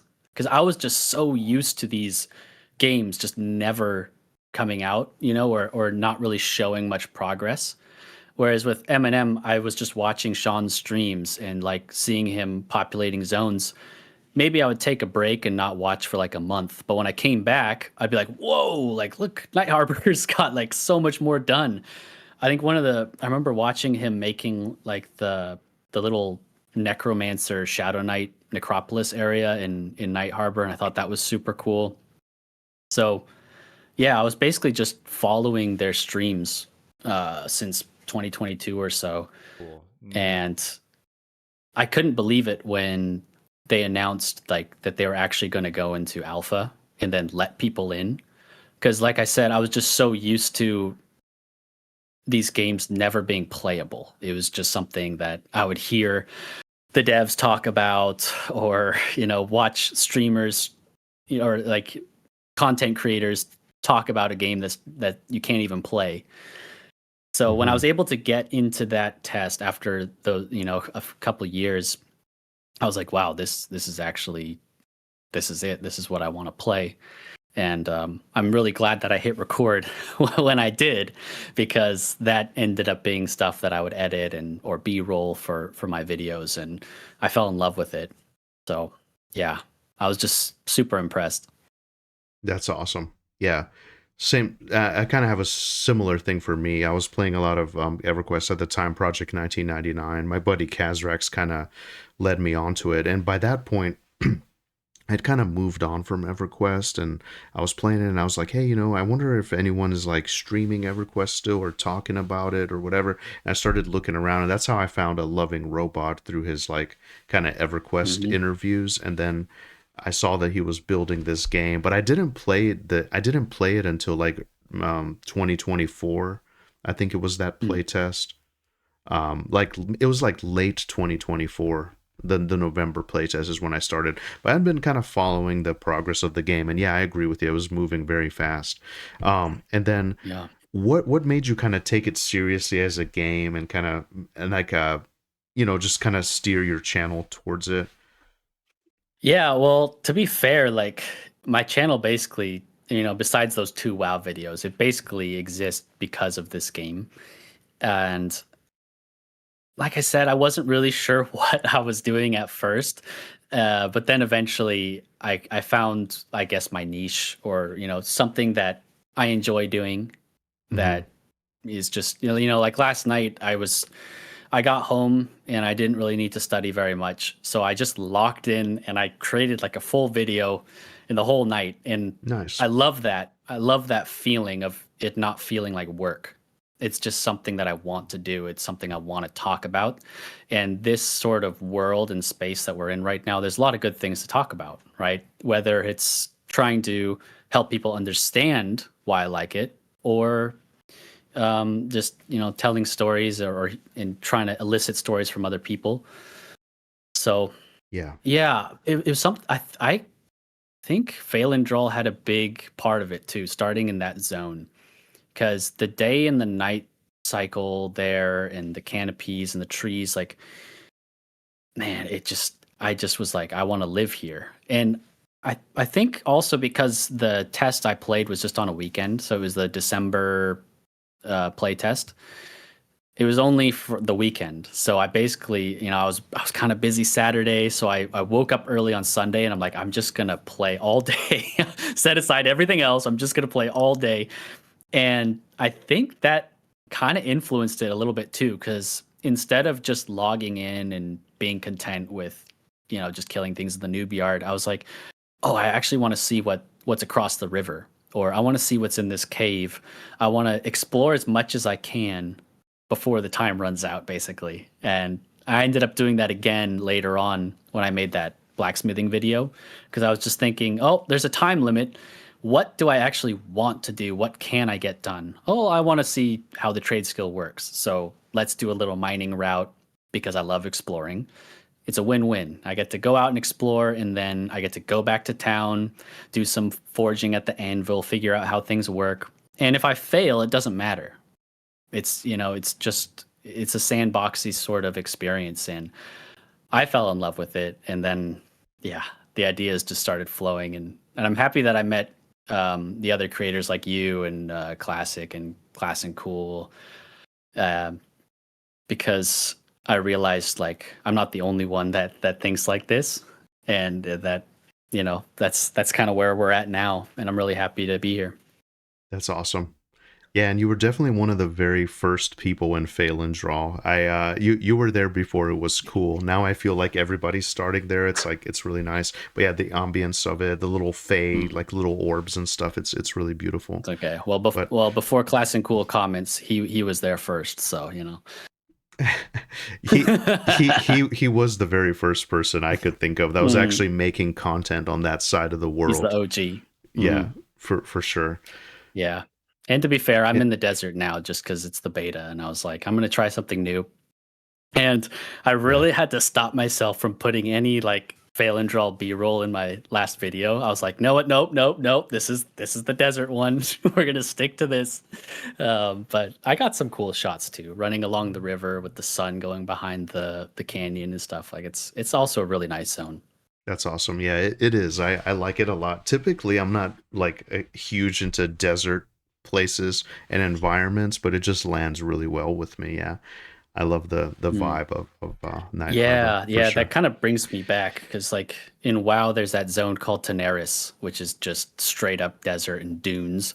And when you got to that point, you're probably around level 40, which meant a lot when back in the day when you were a kid. So when you finally got to that zone, it kind of felt like, okay, I've made it with this character. I didn't get to 20 and just re-roll an alt or something. Like I'm here, I'm in the desert, I'm in Daenerys. I'm going to hit 60, I'm going to do it. Yeah. So I do have a soft spot for desert zones. Man, see, it takes me back. Yeah, I'm just looking at some pics now of Daenerys because it sounds familiar, but yeah, the Ungoro crater, I remember that. But that's another one. It's crazy, man. Like I told you, I played World of Warcraft more than EverQuest, but I don't remember some of this stuff. I don't know why. Anyway. No worries, man.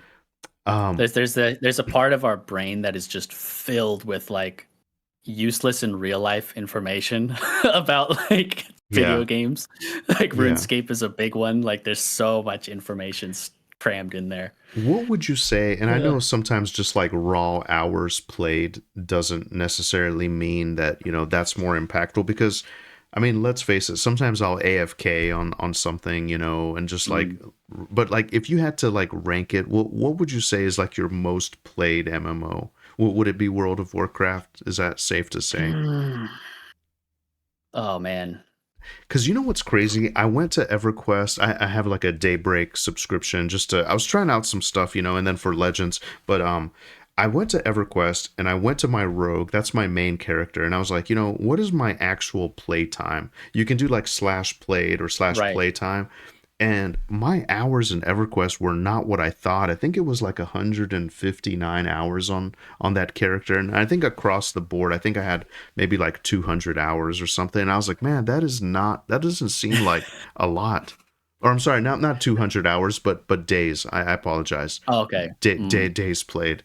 Yeah. Whereas like Final Fantasy 14, for example, I played it for 600 days, let's say. I'd be Yeah, curious to know what my WoW playtime is, but I haven't been on in a while. So something like that happened to me as well, where I checked the played on my main character, and it wasn't as high as I thought. But it's because the difference between like your first character or the character you think of versus just the raw hours that you've played that game across yeah, all different characters. Um, his was actually pretty low, but I think I would say RuneScape would actually maybe be number one, but there's a nice. lot more AFK in that game where like I a lot of gotcha. those hours are just like on another monitor. Yeah, But I think because WoW's had so many different like between private servers and classic release and how there's the hardcore, then there's the hardcore, anniversary and whatever. Like I'm always rolling stuff with my friends. So it's probably WoW. Yeah.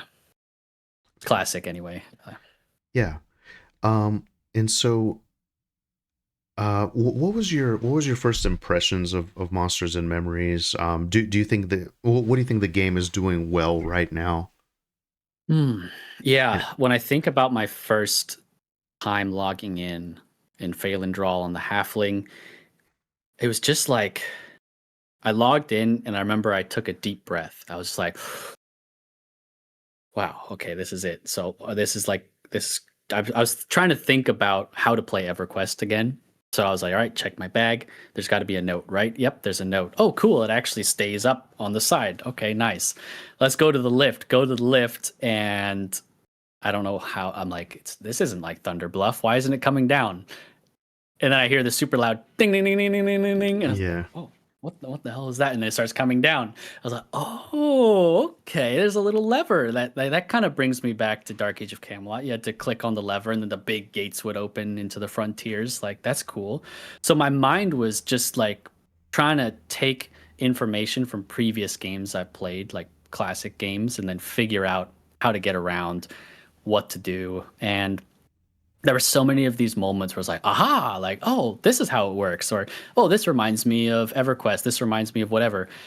Um, there's a lot of that. I went into it with an awareness that I haven't had for a game in years, and it was intentional though. Like I wanted to just go in.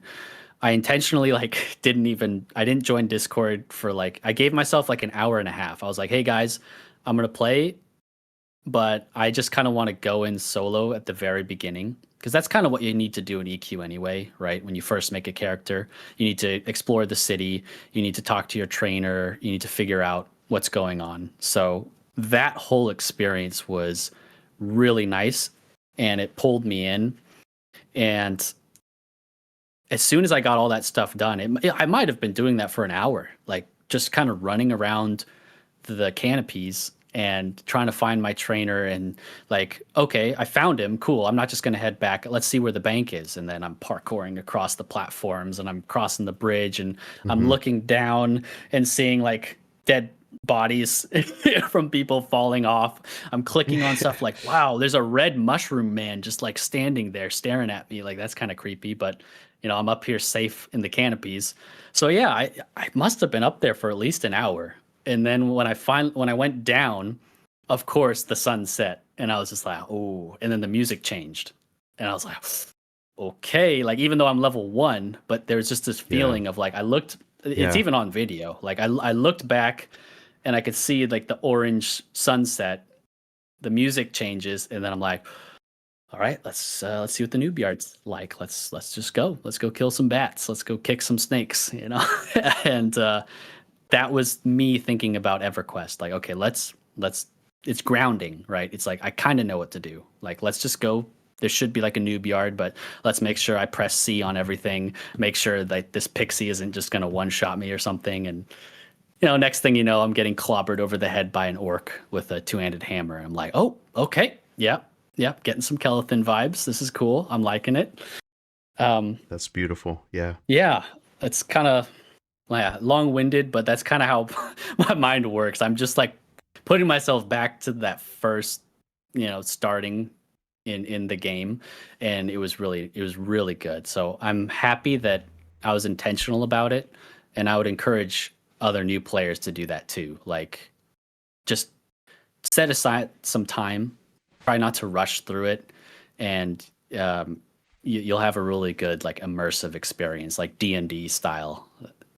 Yeah, absolutely. That's really beautiful. I say the same thing, yeah. And actually I have a buddy of mine. He's trying the game.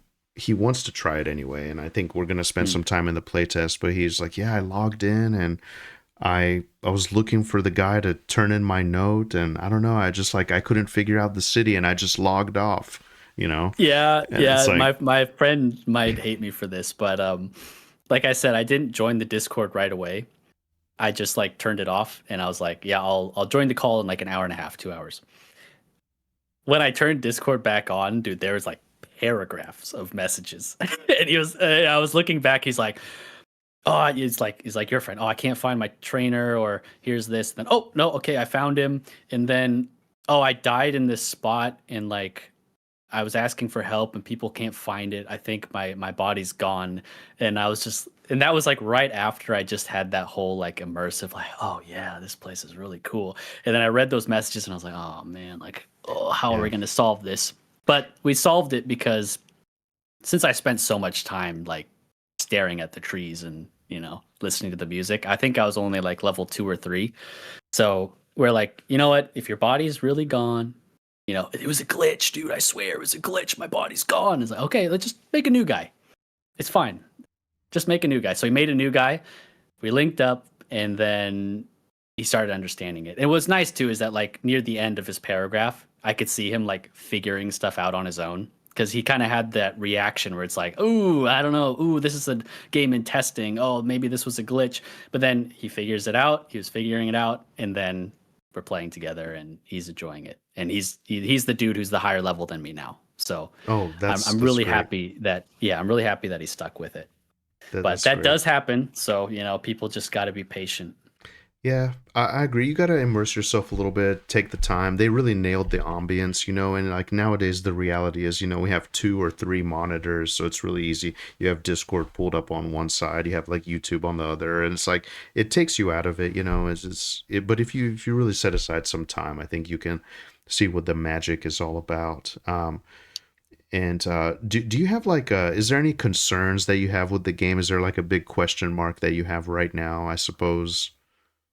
With Hmm. Monsters and Memories. For me personally, I just hope they continue making a game that they want to play. And I also hope that they don't rush things because of pressure.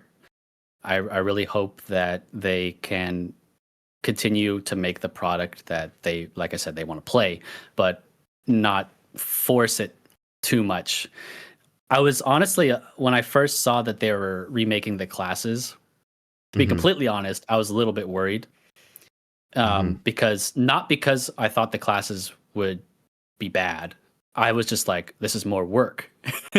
And I know they're a very busy team, and they're making zones, and they're dealing with players' concerns or bugs and stuff. So I was like, ooh, this is more stuff that they have to do. But when I was reading the changes, like especially for the Spellblade and then the Wizard, I was like, "Ooh, these are actually really good ideas, and I this is gonna be really cool." And then when they said, "Oh yeah, it'll be out in like a week or two," I was like, "Oh, perfect, yes, please," because they're already testing it now, and Mm-hmm. then they're gonna let us test it. And my friend's super excited for the Spellblade because that was his alt that he made because Oh, his other guy's higher than me, so now he made an alt. But he's like, "Oh, but I heard they're changing the class, so I'm really excited for that." So it can go one or two ways, right? And right now it seems to be good because it's building engagement. People are reading the changes and being like, okay, yeah, actually, this is kind of cool. As long as it doesn't take too much time for you guys, and and we get the release in October, like it's gonna be great. yeah, perfect. Yeah, I was curious Yeah. what you thought about the class changes as well. I'm Yeah. What's optimistic. what's your take on it? Yeah, I'm optimistic. I was like you. I was a little worried, but then some of the classes are like at various different stages of completion, like Druid is really complete, Elementalist is really complete, but some of the classes they do need they do need a little bit more work and stuff. Like Rogue, I think currently you get all your stuff by like level 14, 15, and there's not Mm. much after that. Yeah, So just stuff like that. Yeah, it'd be nice to see it more fleshed out for yeah, sure, and not truly be in like I guess the shackles of EverQuest, but kind of step into its own thing. yeah. So That's so that's a I'm really good point. optimistic. Yeah, that's a really good point, especially about the Spellblade, because that's something I forgot to mention is that it's a new class. Because like you said, Druid, Shaman, like those classes are pretty much figured out because they work really well in EverQuest, whereas Spellblade doesn't exist in EverQuest. And when they made the class, they told us like, look, we're going to change this class. So Hmm. it does make sense that they need to build on that, and I'm happy that was the first one, especially and Wizard too, because for people that played EverQuest, some people love the Wizard, but they could admit that it needed a little bit more of something going on, right? So the Hmm. variety of spells that they're adding and the passives and like the rune things, it seems crazy too. Yeah. It's like you're learning secret codes for different spells. That's Yeah. super cool. It Yeah. reminded me of like the mudras or what are mudras from Final Fantasy 14. You could do like different signs and like do different stuff. Ah, So yeah, yeah, or like Ocarina of Time, like when you have to yeah, learn the songs. I think it'll That's be cool. fun. Yeah, and actually, as of the recording of this, I think this week they're gonna have two more updates on classes. No, nobody knows what yet, but yeah, I'm most interested in like the Shadow Knight changes. I think that's gonna be kind of interesting. I know that's the big one that people kind of talk about. Yeah. I think maybe they Yep. just freaked out at the description of it. I think like people clung to it. I mean, I don't know. Like I said, I'm optimistic. I'll have to see. I mean, the removal of the pet is, I know. I think you don't necessarily need it. I guess like it's fine. Mm. And I immediately thought of like Berserk. I don't know if you're familiar with the manga Berserk. Guts. He's got like the big sword. Oh yeah. That's kind of more of like a Shadow Knight esque thing. Like a Monster Hmm. Hunter kind of vibe. I think that fits. I could see Guts being a Shadow Knight. If you have to pin a class on Guts, what class would Guts be? A Shadow Knight. You know what I mean? So I don't know. That's Yeah. kind of how I feel about it. Yeah, and I think the devs are listening right now too. Like, one praise for them is that they don't take everything that we say, right? They Oh, stick to what they like. But I did see absolutely. one comment on Reddit. Somebody was talking about like a temporary pet, since pets are very fragile, and it almost serves more as like a dot, but a thematic dot. So Hmm. like a temporary pet, it's doing damage over time, but it just you get the class fantasy of having like a summoned skeleton. And then I saw Sean Yeah. commented on it, and he was just like, "Oh, that's kind of a cool idea." Like I don't know if that's actually going to happen, but I like that at least he's commenting and being like, "Oh, cool, man." Yeah. Like I could maybe see that. So I think their I final version will be very well thought out. Yeah, definitely. I love that idea Yeah. too. And that's what I appreciate about the devs is I think they're really good at filtering feedback. Just because some guy on the internet tells you like how to do your Mhm. game, that doesn't mean you should put that in your game. But Exactly. even not to keep going back to EverQuest, but I feel like in EverQuest they already kind of had it figured out where like a necromancer, for example, was like a very powerful kind of undead, like disease-based spellcaster that had complete mastery over like anything undead. So eventually you get like a specter pet, kind of like a grim reaper with a Yep. scythe, really powerful Mhm. pet that can life tap, do a bunch of stuff. You could have a rogue pet, a monk pet, like whereas like a shadow knight had a much weaker version because their focus isn't to like summon undead. So I mean I had an Mhm. idea for monsters and memories. Maybe they could have like some kind of broken skeleton, maybe like without legs or something, just like like a temporary pet that's not as Yeah. powerful. But yeah, He that's just a crawls out of the ground, or you kill a guy and then he resurrects from that, fights for a little bit and then falls back down. Like, who knows? yeah. But what I really like is since they're doing this and they're posting about it, that means that they're having really good, meaningful conversations right now, and that the dev team is very much, getting things going, and I can tell they're really inspired. So Yeah. that's kind of what I'm taking out of it from just like a feeling perspective. Is it's like when I saw the post about the Spellblade, I was immediately just like, okay, yeah, Yeah. stuff's going. This is cool. It's gonna be beautiful. It's gonna be Mm. beautiful. I'm really optimistic. And then even just to go back to the wizard for a second, you just reminded me of something. So I had a chance to chat with Criddle. He's a big streamer. He's like really into the space. I Yep. think he's had like multiple 60s. He's like super into like just like the balance of the game and this and that. And he mentioned that like Elementalist at level 60 has, I don't want to get this wrong here, but basically, like Elementalist is like more fire based, so they have like the fire spells, and like Wizard does too. And I think they have like the same end game nuke, but like I think Ah, in a way, Elementalist brings more to the table because they have the pets, they have all the summon stuff, you know. So it's cool to see Wizard get really cool stuff, and then Spellblade too, like you said, like just the different combinations of elements. Like it'll be really fun. I think the game needs it. It'll be fresh. It'll be fun. Um, yeah. Shout out to Criddle, by the way. I yeah. I I gave him a shout out in my in that neighborhood video I made, just Oh, because nice. I found myself at the time I was a teacher, so during my lunch break I would just watch YouTube videos, and so a lot of because I was watching the dev streams back in like 2022, 2023, I had a lot more free time. But then it was like, okay, I have a quick like 30-minute break. So I would watch Criddle's recap of the streams of like, oh, this is Sean's stream today. This is what he talked about. Like I Yeah, yeah. loved that. Those So are helpful. Yeah, I yeah, watch those yeah, too. that was really cool.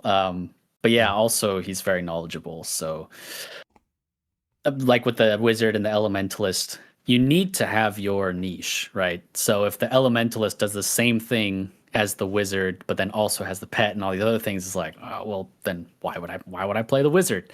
And Exactly. they seem to have answered that while still keeping some of the classic EverQuest stuff, like porting people and evacuating, and like even just there's one, I don't know if this is unique to M&M. You'll have to correct me, but like it's a gate spell, but for someone else. Was that in EverQuest as well? Um, well, yeah, so the like mages, or I guess elementalists, they had a thing called Call of Hero, so they could summon you. So basically you get the mage to wherever like the raid target is or whatever, and the mage can basically summon everybody.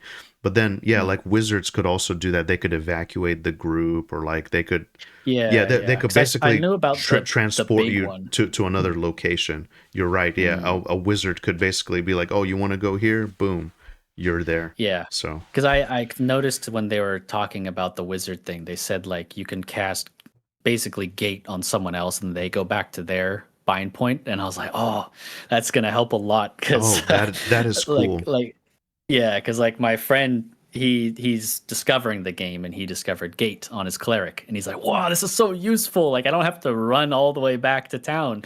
And then I'm like, yep, I'll see you there. And I'm on the Yeah, paladin running. that's So me as a rogue. I'll have to convince one of my friends to play a wizard. So Nice. Yeah, man, it's really cool how all the classes are gonna kind of help each other. And I like, it's important too to have weaknesses, so it's like you're good at something that I'm not good at. That's why, let's mhm. team up. That's the beauty of it. I love Yeah. that so much. Um Yeah, that's why I was saying with like EQ, I just wish that I had more people to play with, because the way that the class synergizes, just it felt so satisfying. Like when a regen buff on a fight on a warrior just feels so good, or speed of the wolf, that kind of stuff. So mhm. yeah, I love that the interdependencies. Yeah. Do you actually? Sorry, I'm jumping around here. I have kind of like Yeah, no worries, man. a few different sections. But what do you think? Do you think anything? Do you think people misunderstand something about monsters and memories? Like, how do you feel about some of the? I guess, like, do you think it's fair when people call it an EverQuest clone? You know how I kind of feel about it, or maybe they look at the game and say, "Oh, this doesn't look good. Like the graphics don't look good, etc." I don't know. Yeah, How do you feel about some of that stuff? well, the easiest comment or the easiest way to reply to some of those comments was just kind of to each their own. If you don't like it, that's okay. And when people would say stuff like that on my videos, like, these graphics are atrocious, I'm like, Yeah. Okay, that's your opinion. It's only when they like personally attack me, then I'm like, hey, watch it. But like if they're insulting the graphics, it's like, I can't fix that. That's not on me. It just depends what you like. And I've even seen people say it's a WoW clone, which is like, man, like I don't want to get controversial here or like, get too into it, but Yeah. I think a lot of people, maybe it has to do with the age of the internet, where a lot of people just are very surface level when they look at something. They don't really like look into it too much. They might just see, because a lot of those bad comments are on YouTube Shorts. Like, Sean's talking about something, and then when you scroll down, it's like, wow, clone, why don't you just play EQ? Like, why don't you just do this? It's like, well, they don't understand like what is actually going on here, and maybe why we appreciate graphics that are like this. It's the reason I didn't like the Pantheon models, or why maybe I didn't get into some of these modern MMOs, because the photorealism just is not for me. Mm-hmm. When I saw them make the ogre, and I saw him like running from behind, I was like, that instantly reminds me of Dark Age of Camelot. Like that's almost like the same model as the troll, which is a super iconic in that game that I don't really see in other games. It's not like the skinny WoW troll. It's like this big stone-skinned guy. Mm-hmm. And when I saw him running around in Monsters and Memories, that kind of art style is so iconic to me that it drew me in. And I guess, some other people just, they don't get it, and that's okay. There's definitely a difference between art style and graphics, and I feel like the art style is amazing in Monsters and Memories. I feel like, I mean, this is just my personal opinion, but like for me, I didn't like World of Warcraft's like art style and graphics. Like I just didn't enjoy it as much. The gameplay is fantastic, like the lore is amazing, it's an incredible game, but personally I like the EverQuest like models and textures and stuff better. And I'm kind of seeing the same thing. Like I feel like Monsters and Memories looks better than World of Warcraft, just my opinion, like with the way they did the stuff, because to me like Unity seems like a very generic engine. Like Pantheon is a great example. I don't like the models in Pantheon either, but it's amazing how much you can, if you really kind of, I don't want to say if you know what you're doing, but like they've done an incredible job like making Monsters and Memories look like so unique, in Unity. Yeah.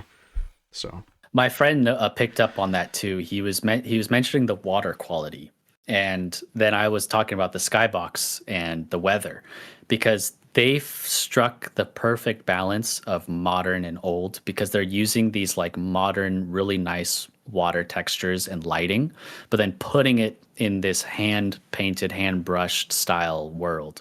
And that combination just makes you feel something, right? Because I keep talking about it, the weather, the sunrise, the sound of the rain and the ocean, like those, and even the fire too, like the kind of modern fire effects and lighting just adds so much to a world. And so you don't need photorealism for everything else. You just need things to look iconic. Like when you see that, you're like, that's a halfling, that's a gnome. Like you can tell the difference. I think that's really important. Absolutely. Do you think what do you think Monsters and Memories needs to nail before early access? Is there anything you're Yeah, it kind of brings me back to what I was saying when we were talking about the class changes. So let's hopefully get all of those out, tested, and they are also promising the deep as well. That's going to be amazing. Right? So to me, that looks like, wow, that's a lot of stuff. But I'm just hoping that they're doing that because they want to do that. They're not feeling like they're forced to just, oh, we need to release the deep too. It's like, well, if it means that the project is done, they think they can do it, and it's going to happen, then I'm going to be super happy, because that means that things are rolling, things are looking good. And I could see that, right? It's like when you're streaming in the Black Tide, was it Black Tide Bay or that dungeon? Hmm. I feel like it was just the other day I was watching Sean make the camps in that place. And then when I saw you in there, I was like, wait a minute, you can go there? Like that's actually out. Like you could play that. That's awesome. So yeah, things are working out. So as long as they nail that the stuff that they're working on because they're passionate about it and they're liking it, then man, this early access is gonna be something else. It's gonna be amazing. It's great, man. Yeah, that's a really good point. We were just talking too. We were playing this weekend, and we were in Wormsbane, Ancient Crypt, and those are like very early dungeons. It's basically just a Right. series of corridors with like a big open room and then like another corridor to another room. Wormsbane is a lot like that, Ancient Crypt, but like Black Tide Bay is this huge sprawling like Hmm. dungeon with orcs and like different stuff, and like it kind of reminds me of like some of the World of Warcraft dungeons. It's interesting, and it's kind Yeah. of Yeah. beautiful how it's a blend. It's like these static camps, so you can stay at a camp, just keep pulling, or you can dungeon crawl and kind of go all the way through it. It's huge. Yeah. um It seems to be a good balance because I like with WoW, you do the whole dungeon, right? Because it's instance. You mhm. go through the whole thing and you finish it, which is cool. But I liked kind of how in EverQuest it would humble you a bit more, where it's like, I'm going to stay at the entrance because I'm a noob and the mobs are level 20 here. So I'm going to kill these things. And then it makes me wonder what's beyond. Or Yeah. maybe, oh, everything's going fine. Let's just keep going. And then we do start dungeon crawling and it feels cool. But then you reach this room, and for you it was the eye of the beholder. Yeah. The beholder looking at you, and you're like, okay, we should probably stop here. Like let's go back. And that's good that you could do that because sometimes you keep going and then you get a bad patrol and you realize, oh crap, this guy's red. Like everything else is blue, but this guard who patrols through here is red and he's kicking our ass and the tank's dead and we got to run out. And so yeah, I think it's a good balance because you guys were getting some crazy ads, but you were high enough level and you had like a good group, so you kept things together. But it definitely made you lock in. So it's like Yeah. I like that you were able to dungeon crawl, but it wasn't just like a let's complete the whole place, you know? Yeah. Yeah, no, definitely. Shout out to classic EverQuest with the amazing CC on the Enchanter. We we I would love seeing him on the we dwarf enchanter. we would have been doomed if it wasn't for CC as we were going through there. There was one, I need to clip it actually. There was like 12 or 13 mobs that just kept coming, and we were Yeah, like yeah, massively depleted. I need to clip that, but yeah. yeah. You should go find that because I was sitting right here studying, and then I was watching, and you had like no mana at all, and you were just in there like stabbing things, and then as soon as you got a tick of mana, you'd give it to the druid, and then like, oh, here comes another one, and then classic puts him Yeah. to sleep. Oh, I could just charm this one, or I can do this, and yeah, you guys figured it out. So I love stuff like that. Yeah. Thanks for reminding me. I do too. Yeah, it just makes for such a fun, memorable adventure. Um, Exactly. Do you well what do you think, well, what do you hope the devs never lose sight of in Monsters and Memories? And yeah, well, answer that first. I don't want to throw too much at you. Sorry. Lose sight. So that means that they've already got it in their sights. Take take your time and don't rush the other zones. Keep I think okay for keeping it in your sight is the original sort of EA promise where it's like we've got this 1 to 60 experience which they already have, right? So they've pretty much already delivered on that. But it's like, I really liked how humble they were, especially Sean when he's talking about it. He's like, "No, I don't want to create all these extra fluff zones. Like I want to make sure that this one works and like the classes all work together for now. Like we'll obviously fix stuff over time, but everything just feels handcrafted, and I would hope that it would continue to feel that way as they release more zones. And from what I've seen, I mean, it's really cool. Like I saw Sean looking in that dungeon. There's a little crack in the wall, and then you can see the underdocks. And then he's Oh, like, yep. And then this empties into a stream that runs down to the Dark Elf city. And I was like, oh, like this is wow. so cool. Yeah. That's Yeah. awesome. I haven't So seen that yet. Sean is the sorry if that's goat. spoiler. No, no, it's all good. It's all good. That's great. Yeah, I Hmm. love the whole concept of the deep, and maybe kind of being interconnected underneath the world as well. That maybe different points up above where you can actually get to different areas. Yeah, it's going to be Mm. huge. It's going to be huge. Yeah. Yeah. Um, I'm gonna have a lot of fun down there. is this game going to be like a long-term game for you? Is this going to be your main game? Or are you I looking think at any so. other stuff? I think so. Yeah. I mean, it's kind of well known in my friend group that I tend to just stick to the same games. Like, I'm not the dude who's gonna install like the latest new thing and try it. Not as often anyway. And I always had the excuse that like, oh, it's because my internet's not very good. That's kind of wearing off, so I might delve into some other things. But like as far as MMOs are concerned, it's always been like the same ones for me. It's always been RuneScape and WoW. Like I don't play Dark Age anymore, but it has a special place in my heart. And then Monsters and Memories is like, okay, I could play a game that's kind of gives me the good EverQuest vibes with my friends. Like, and it's got the amazing soundtrack and the visuals. So I think it will be a forever game for me. Whether I play it slowly, casually, we'll see what happens. Beautiful, beautiful. Um, and so, okay, we talked about the class changes.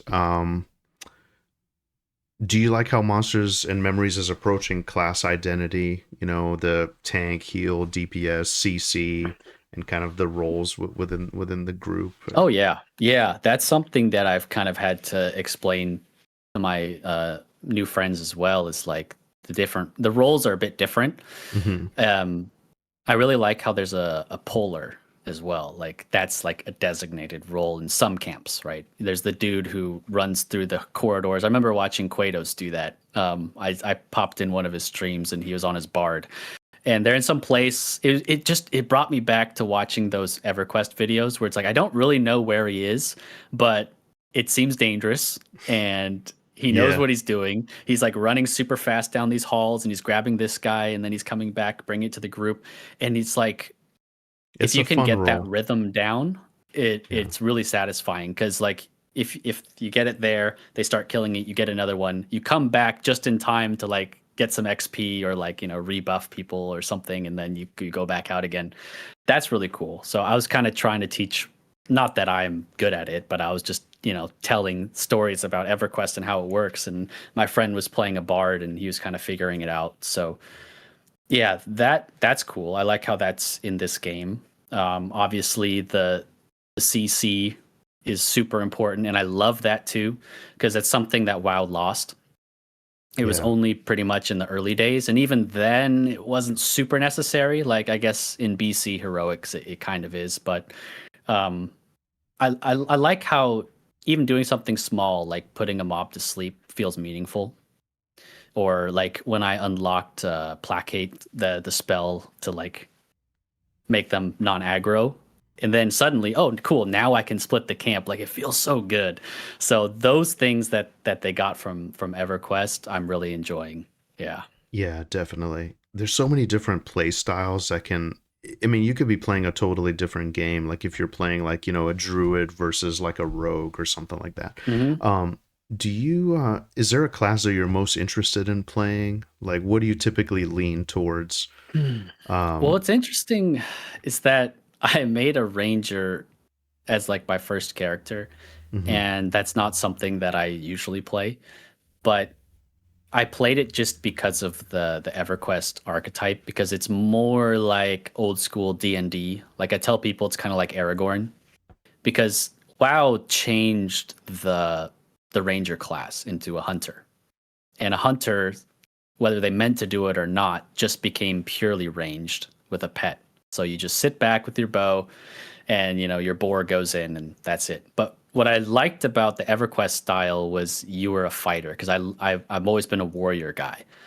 So ranger for me kind of it allowed me to play a fighter, but then also be able to be self-sufficient and heal myself. It's not the best heals, but I can still heal myself. I could root mobs, and so that ended up being really fun. But I really want to try a fighter because I've always been the warrior guy. So, Yeah. especially if I'm playing with my friends, it could be really fun. They've done some stuff too with the abilities that makes it a little bit more wowy, I guess. But they took stuff like classic, very simple things like you can actually use a shield now, and it's useful. I like that. Hmm.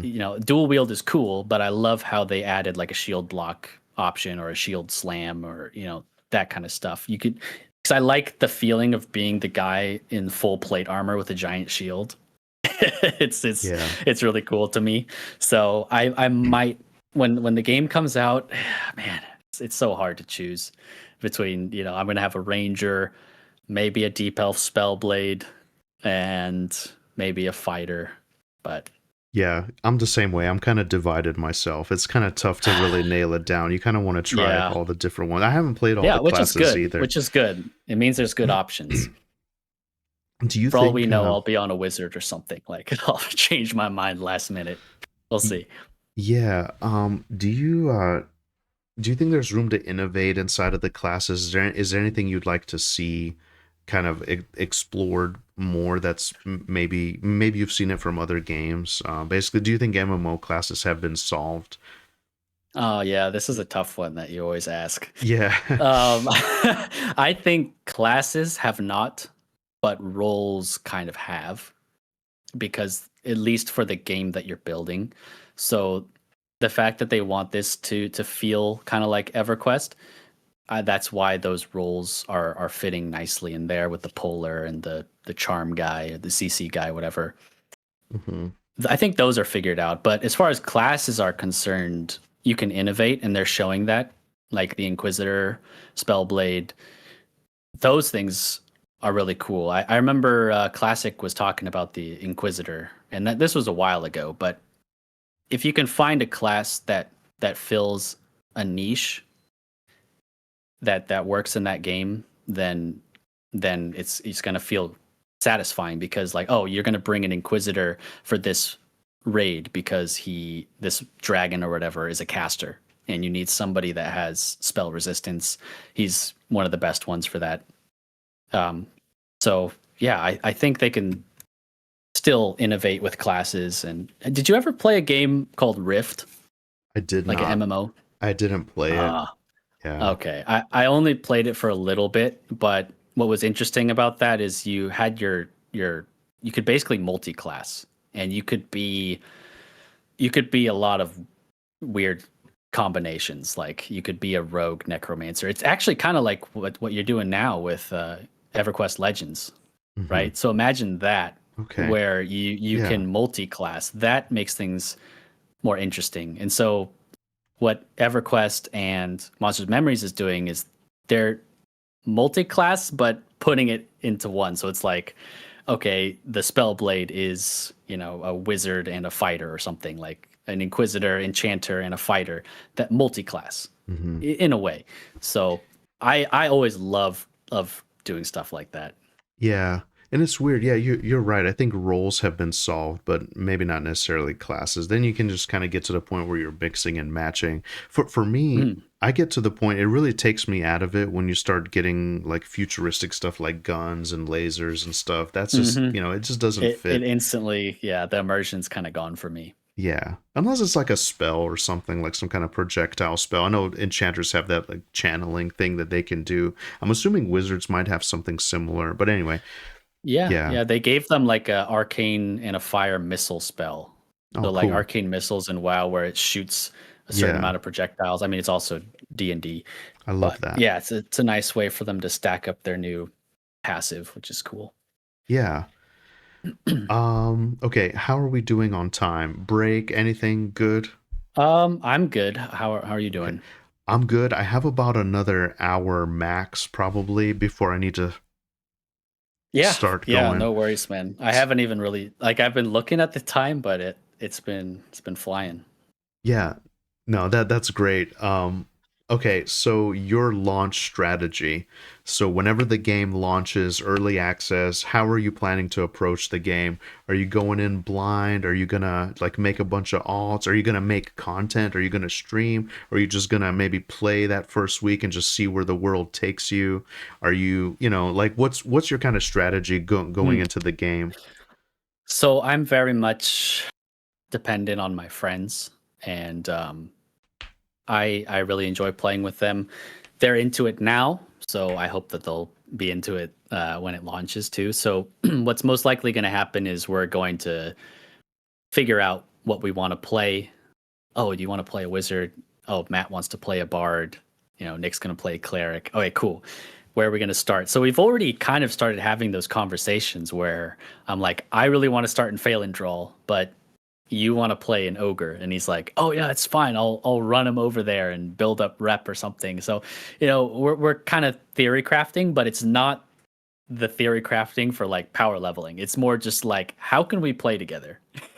Yeah. It reminds me of your one with Ultra Pissed, your where he was talking about how he made the Ixar and he wanted to play with his grandparents, but he was all the way in Kablis or whatever, and they're like, "No, you can't play with you can't play with us. Yeah, you're too far away. It's too difficult." Yeah, he ran all the So, way to Freeport and died.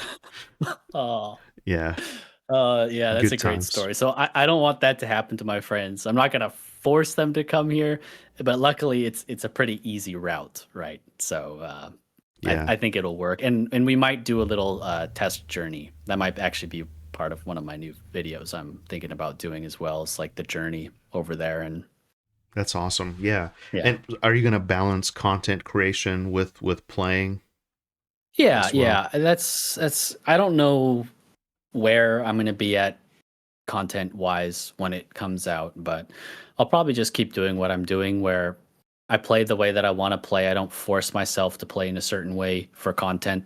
But I'll Yeah. just get the camera rolling, or if the sun's setting in a certain way and I think it looks really cool, I'll start recording, turn off my UI, those moments I do anyway. So I might as well record it, and um if it turns into a story or ends up as B-roll, then great. Hmm. Yeah, Yeah. I might stream. I don't know. We'll see. We'll Yeah, I'm the see. same way. Streaming is very different than content creation. I'm kind of inspired lately to Mhm. make. I'm going to take a stab at it with EverQuest Legends. I want to try going after some of the raid targets throughout the world, but I might do that in Monsters and Memories as well. I might have like a series on the side because like classic EverQuest style, Rosman, Skeleton, Wreck-It Rogue, like those guys, they make actual like let's plays that are watchable where they're Mhm. just talking to you instead of like I imagine like so the VODs get kind of messy. When you're watching a VOD from a live stream, that person is live at the time, kind of like how we are now. But I try to Yeah. read the chat, I try to answer every question, but then like after the fact, that might not be very watchable. And I guess that's kind of something I think about. But I guess for me, well, anyway, like, what does your ideal first week kind of look like for Monsters and Hmm. Memories? I know some people are taking time off for the launch, etc. I'm gonna try to take at least maybe a week off and just play as much as I can. I'll stream it for sure, but I want to play. Like, I just want to play. You know what I mean? So that's Yeah. kind of my thing. I'll yeah, like I said, I'll probably stream, but there won't be like videos, content, whatever. At least that first maybe a few weeks or so. Yeah. Um, Well, unfortunately, I won't be able to take time off because I need to have really high attendance rate. They're pretty strict about that. I But I want to go into it the way that I play classic WoW with my friends, where it's just like, hey, Yeah, I'll because we have a Discord, and I'll message and just be like, hey, I'm gonna be like, this is when it's launching. Let's hope it's on like a weekend or something, right? So let's yeah, pretend it's on a Saturday morning. Okay, it's on Saturday morning. Maybe let's not be there right on launch because I'm used to server launches, and I don't like to be with the crowd. So yeah, might maybe take a little bit of time, take it slow, but as long as we can all get in there, the game isn't crashing, we can find each other, and we could start getting a camp going and just start talking, just like what we did with the alpha. We were just killing bees and killing orcs and just chatting, and that's what I'm gonna do for launch. So it's not some crazy exciting story, but Yeah, no, it's that's just what's beautiful. gonna happen.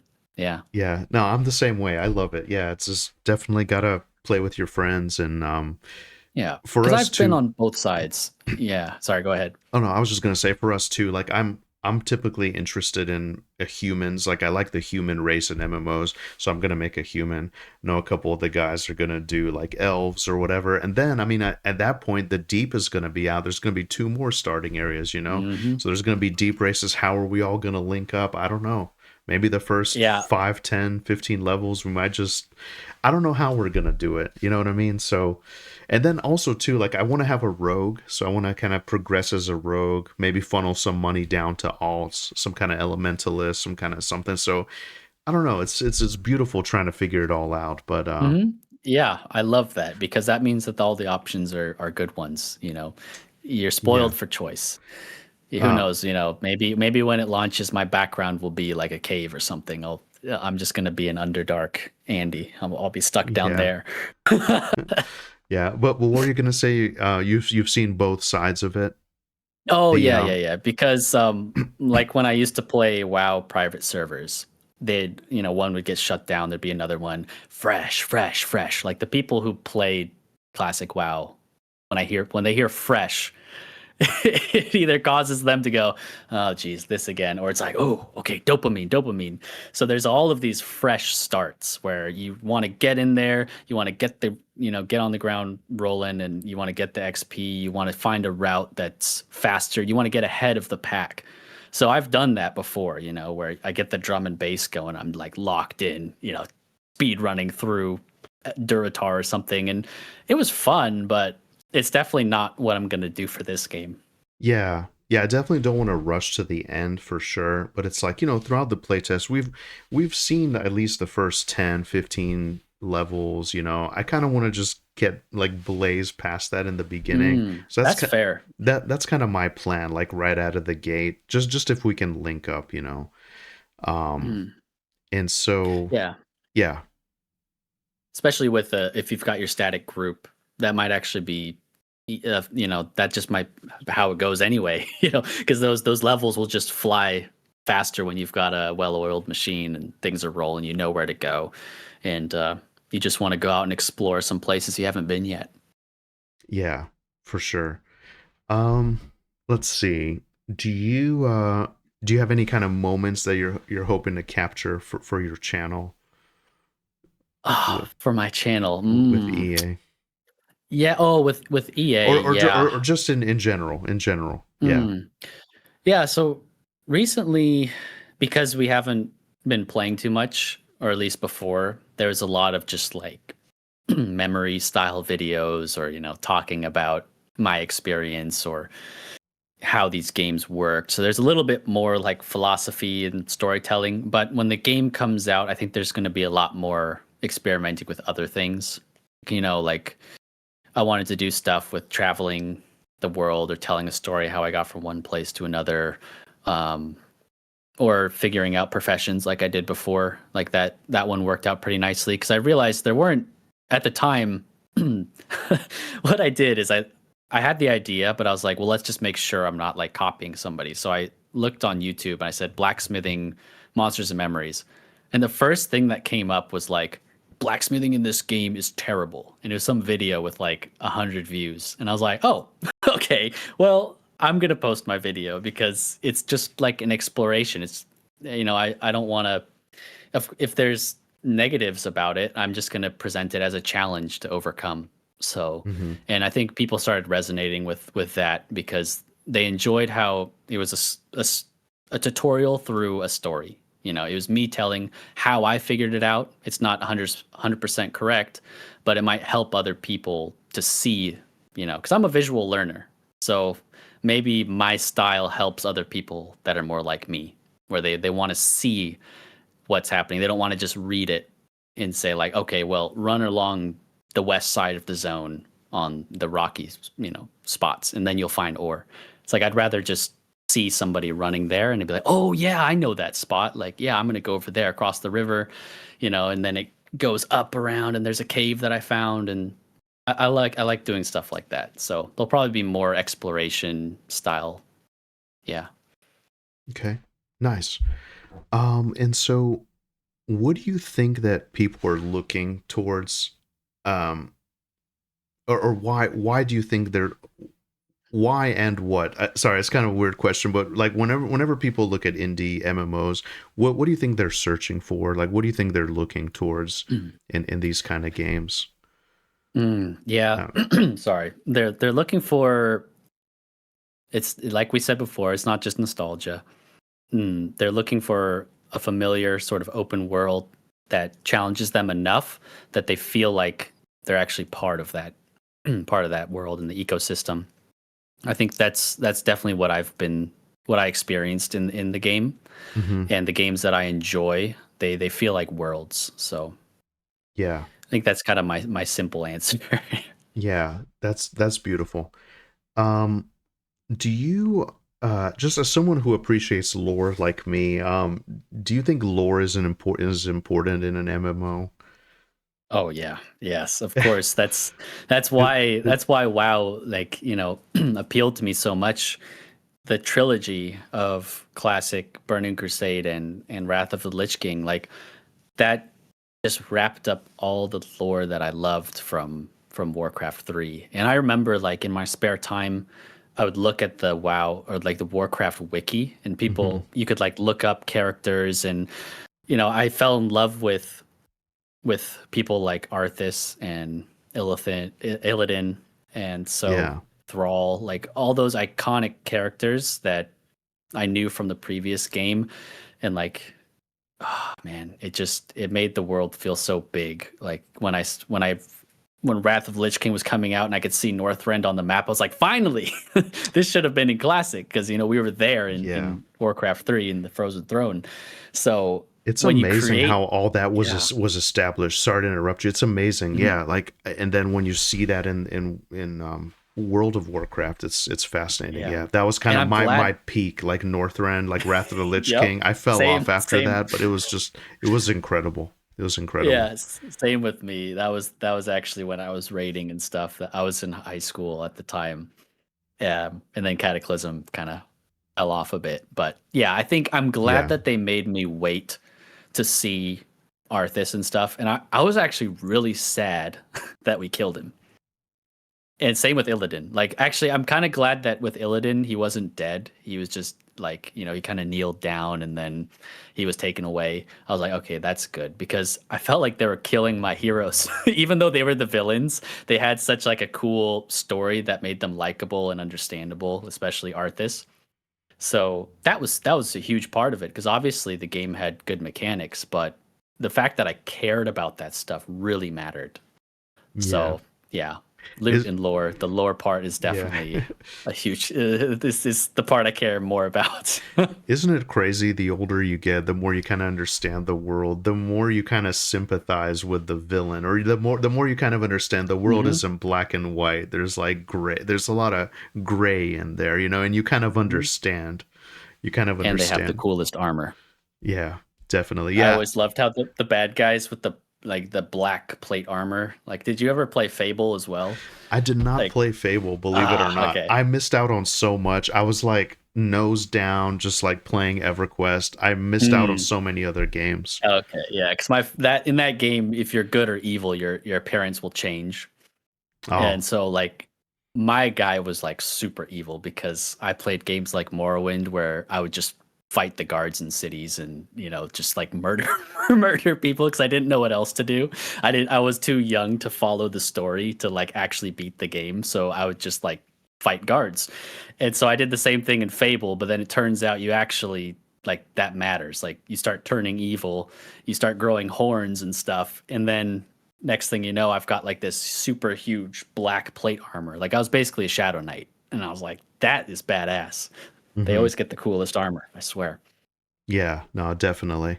And then I like games where like kind of I think Game of Thrones did this too. Not to take like a hard segue, but like it's kind of like the guys that wear like white capes on horses that kind of look heroic. They're actually possibly All the bad right. guys, and then the guys that kind of look all gritty and dark, they're actually the good guys. I like how it kind Mm. of what's that called? Subverts your expectations, I Yeah, suppose. for sure. For sure. But Maybe the high elves will do that. I kind of got that vibe from your video.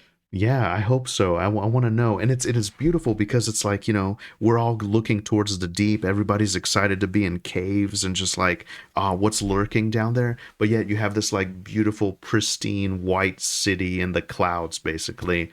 Yeah. I can just imagine the views. It's gonna be beautiful. Yeah. And So they're probably happy that we're all looking down at the deep. They're like, yeah, yeah, go down there with those dark elf freaks. Leave us alone. yeah.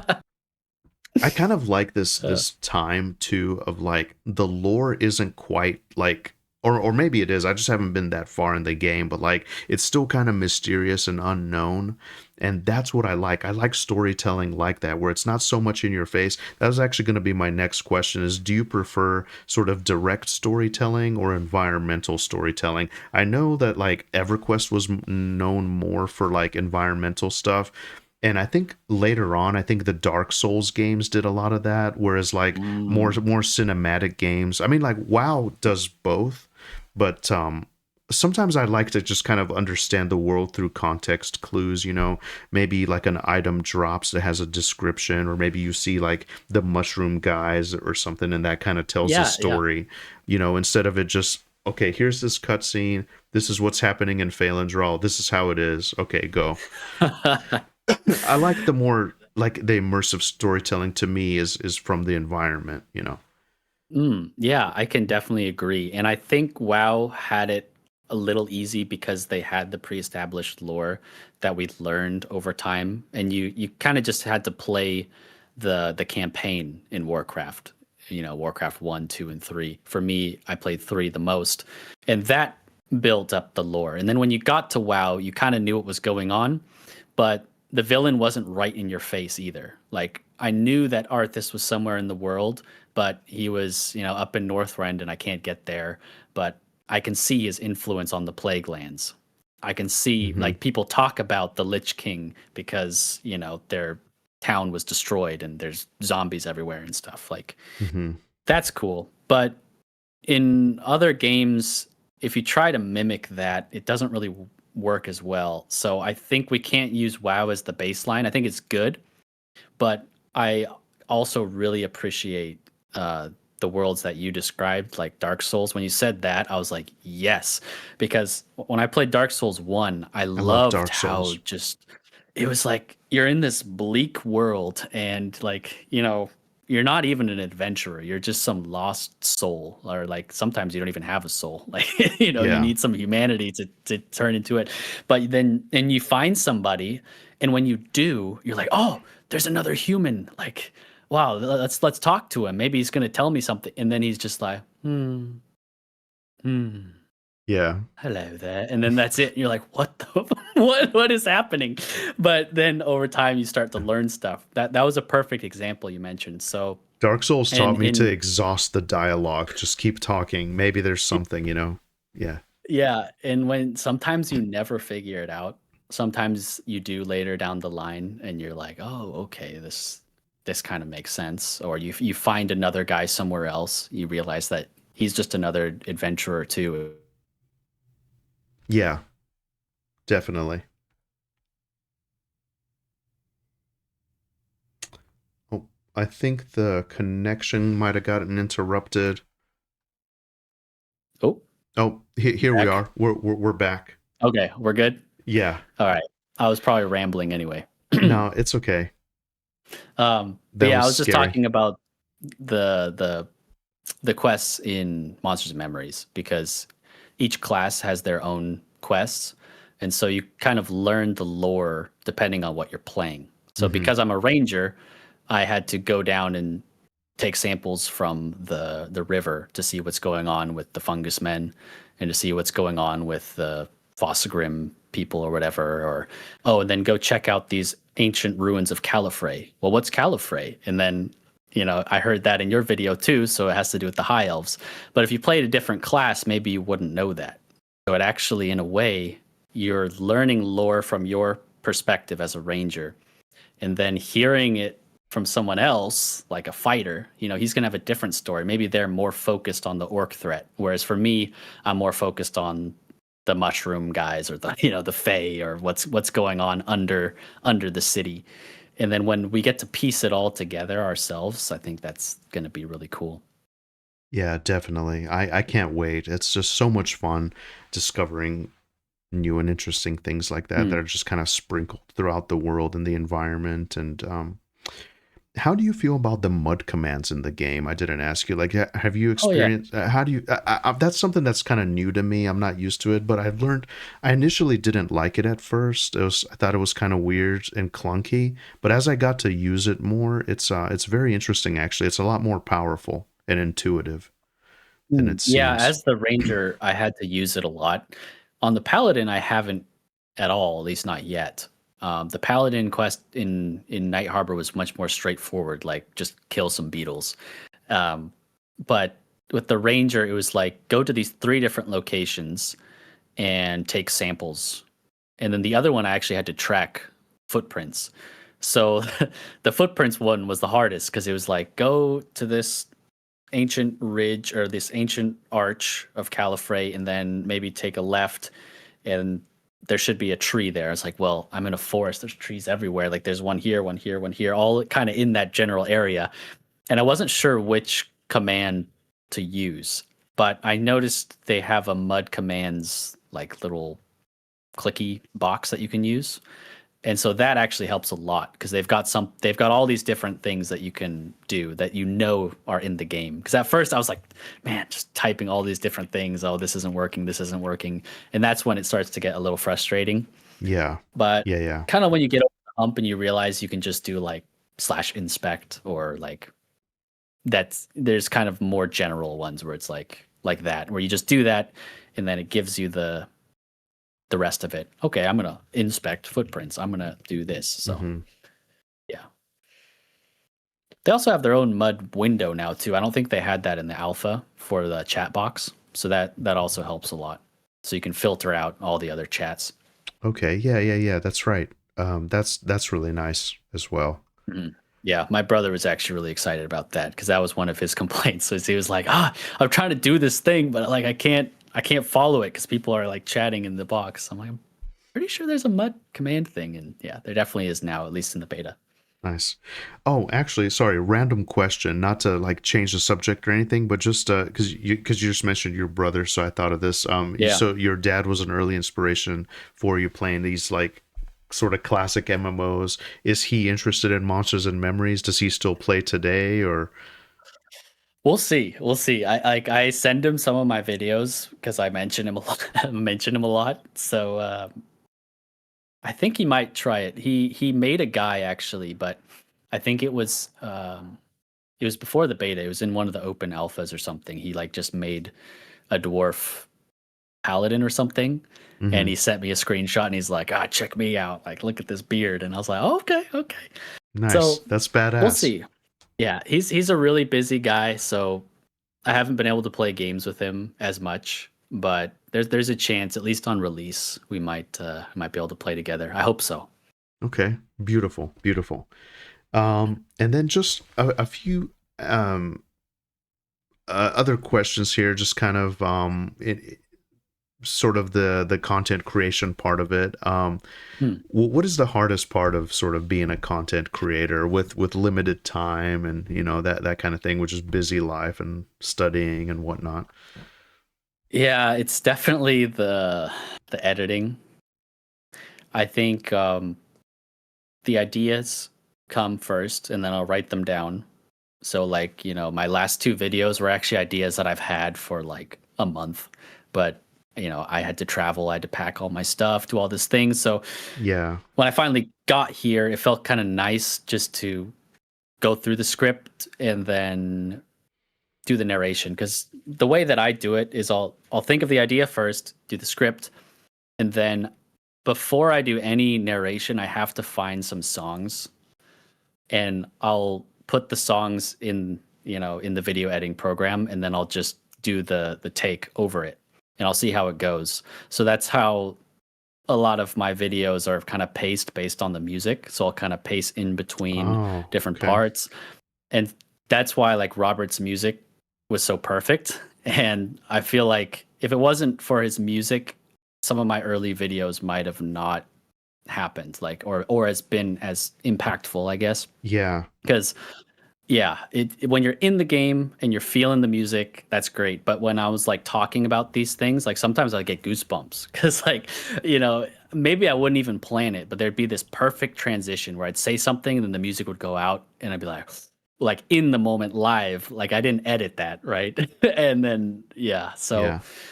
that's my favorite part. But the hardest part then is kind of filling in that because for me, I'll feel like, wow, that was really good. I really liked the narration. I liked the music, but now I have to figure out what's going to go on the screen. And that can be hard sometimes. Sometimes I've got B-roll or something, but other times it's like, okay, for this segment, I'm talking about a memory in RuneScape. So, all right, got to get on RuneScape, got to, figure this out, recreate the memory in a way that's believable. And yeah, so those are the hardest ones especially when I've got multiple games that I'm talking about. Like if I've got 3 different games, I've got to record stuff for all these different things. But when I'm just talking about monsters and memories, it's the easiest, but it's also the most fun, I think. So I think that's why when EA comes out, there'll be a lot more content from me on that because Yeah. it's a perfect balance of it being more accessible and it's something I enjoy. Yeah, that's interesting. That's an interesting peek behind the curtain into the creative process. I Mm, didn't think mm, about the music first. That's kind of cool. Oftentimes for me, I get the idea, I kind of sit on the idea, and I do the same thing. Like I've been thinking about it for like a month before I actually do mhm. something with it. And then it changes slightly. And other times Yeah. I throw it out. I'm like, that's stupid, whatever. Yeah, And and there's a lot of switching things too, right? Like I maybe have the script and I've recorded it and I think it's good, but then I remember something else, and so then I'll like like while I'm editing, I'll just do like a live take and like throw something in for this part, fill in this gap. That happens too, or maybe I'll record with the music and then I'll listen again and I'll be like, this doesn't really fit it. So then I'll remove that music and I'll put in a different one. And sometimes it'll work that way. yeah, Yeah. Like I was listening to like ambient Zelda music while I was studying. And so for my last video I put that in because it just worked. Like that was just my vibe at that moment. So I'm hmm, like, you know what? Let's put that in there, do some narration over the top, and then it ended up making it more calm and warm. And it influences how I speak, how I do the narration itself. Like the Dark Elf video also kind of speaks to it because I kind of found this like dark, kind of spooky ambience when I'm talking about the dark elves. I noticed my voice was going lower and like yeah, this, and I I was love just it. like, oh, like I didn't even try. It just went with the vibe. So I think that's where that comes from, is mainly the music, yeah, and how it influences me. I love it. Yeah, it's and by the way, shout out to Robert. I mean, the music for Monsters and Memories is Mm. like God tier, S tier, whatever. It's incredible. It really So good, makes the experience. Yeah, for sure. And yeah, I and appreciate I that he lets us use the music. yeah, and I told you when we had the private call, but he like in my early first 1 or 2 videos, I tried to contact him and I didn't know how to do it on YouTube without commenting. So I found his Instagram and messaged him on there Oh, hoping he'd see it. And I was like waiting. I didn't want to upload the video yet. I was like, "Hey Robert, like I'm a big fan. I want to like ask permission to use your music in my videos." And even though I only had like, 50 subs or something at the time, he was just like, "Oh yeah, no problem. Go ahead." And that's been a huge like influence for me when I'm doing narration. So yeah, shout out to Robert. it's awesome. He's a real one. Yeah. Um definitely. What's so what keeps you making videos let's say whenever a piece of content, I guess, doesn't perform the way that you hoped. We talked about that a little bit. Sometimes you'll just Yeah, we throw did. something together real quick. So I've been using, that Monsters and Memories has that like B-roll footage that you can get. So a Yeah. lot of the people just kind of have that in the background, myself included, just because sometimes it's hard Yeah. to get the footage of what you want to talk about. So I just put the generic like B-roll footage, and I'm guilty of that too.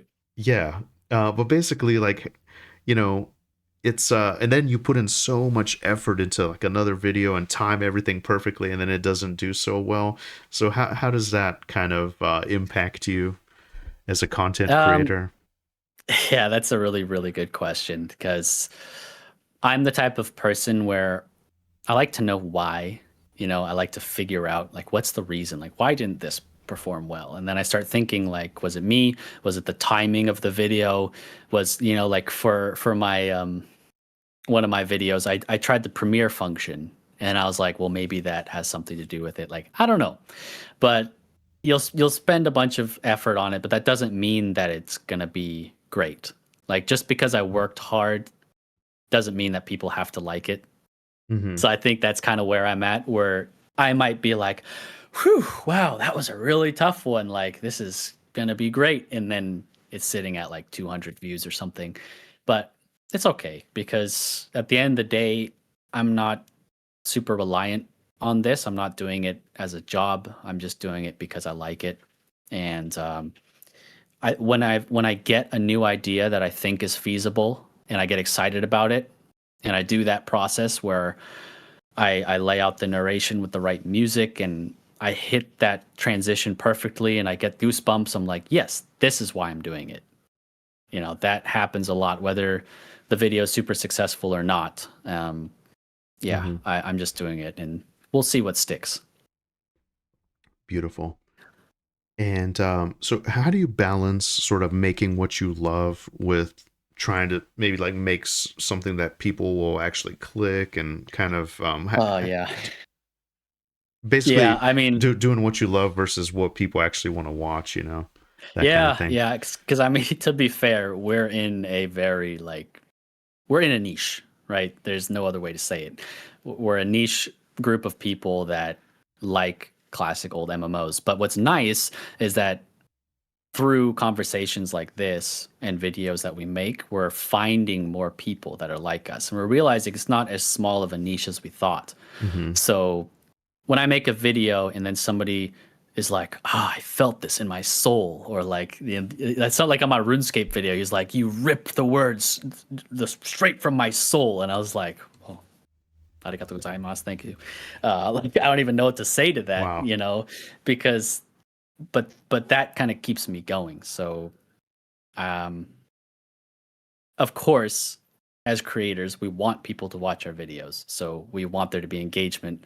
We want to find stuff that people like to watch. So I think that's why we experiment. That's why I make that let's try to learn blacksmithing in 3 hours. And it was like this super upbeat thing. And some people like that.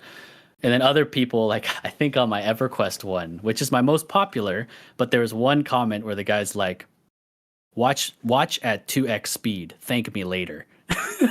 There's always people like that, it's okay. I Yeah. get a lot of that too, but it's all about Yes. the ambience, it's like it's the vibe. It's like, I mean, they even have that thing on the videos now where you click the little Gemini AI thing and it's just like summarize this Mm, video. I mean, I don't yeah. know, that's kind of dangerous. It is a bit dangerous. So it's hard because I want it to be slow. I wanted it to be meaningful, Yeah. but Yeah. people are not going to like that, and that's okay. So I'm okay with that, and I need to not take it too personally. I don't need to change my style because of he said that, but I do like constructive criticism too. Like Same. there's some talks about on my RuneScape video where he's like, "Oh, great stories, but like you could make it more structured, this way. Like I really like it, but you could, do this." And I was like, "Oh, cool. Thank you. Appreciate that." So, Yeah. yeah.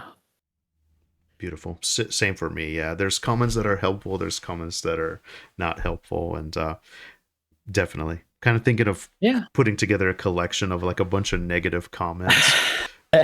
Yeah, I heard you talk about that. Some of my Yeah. favorites are haha, you're bald.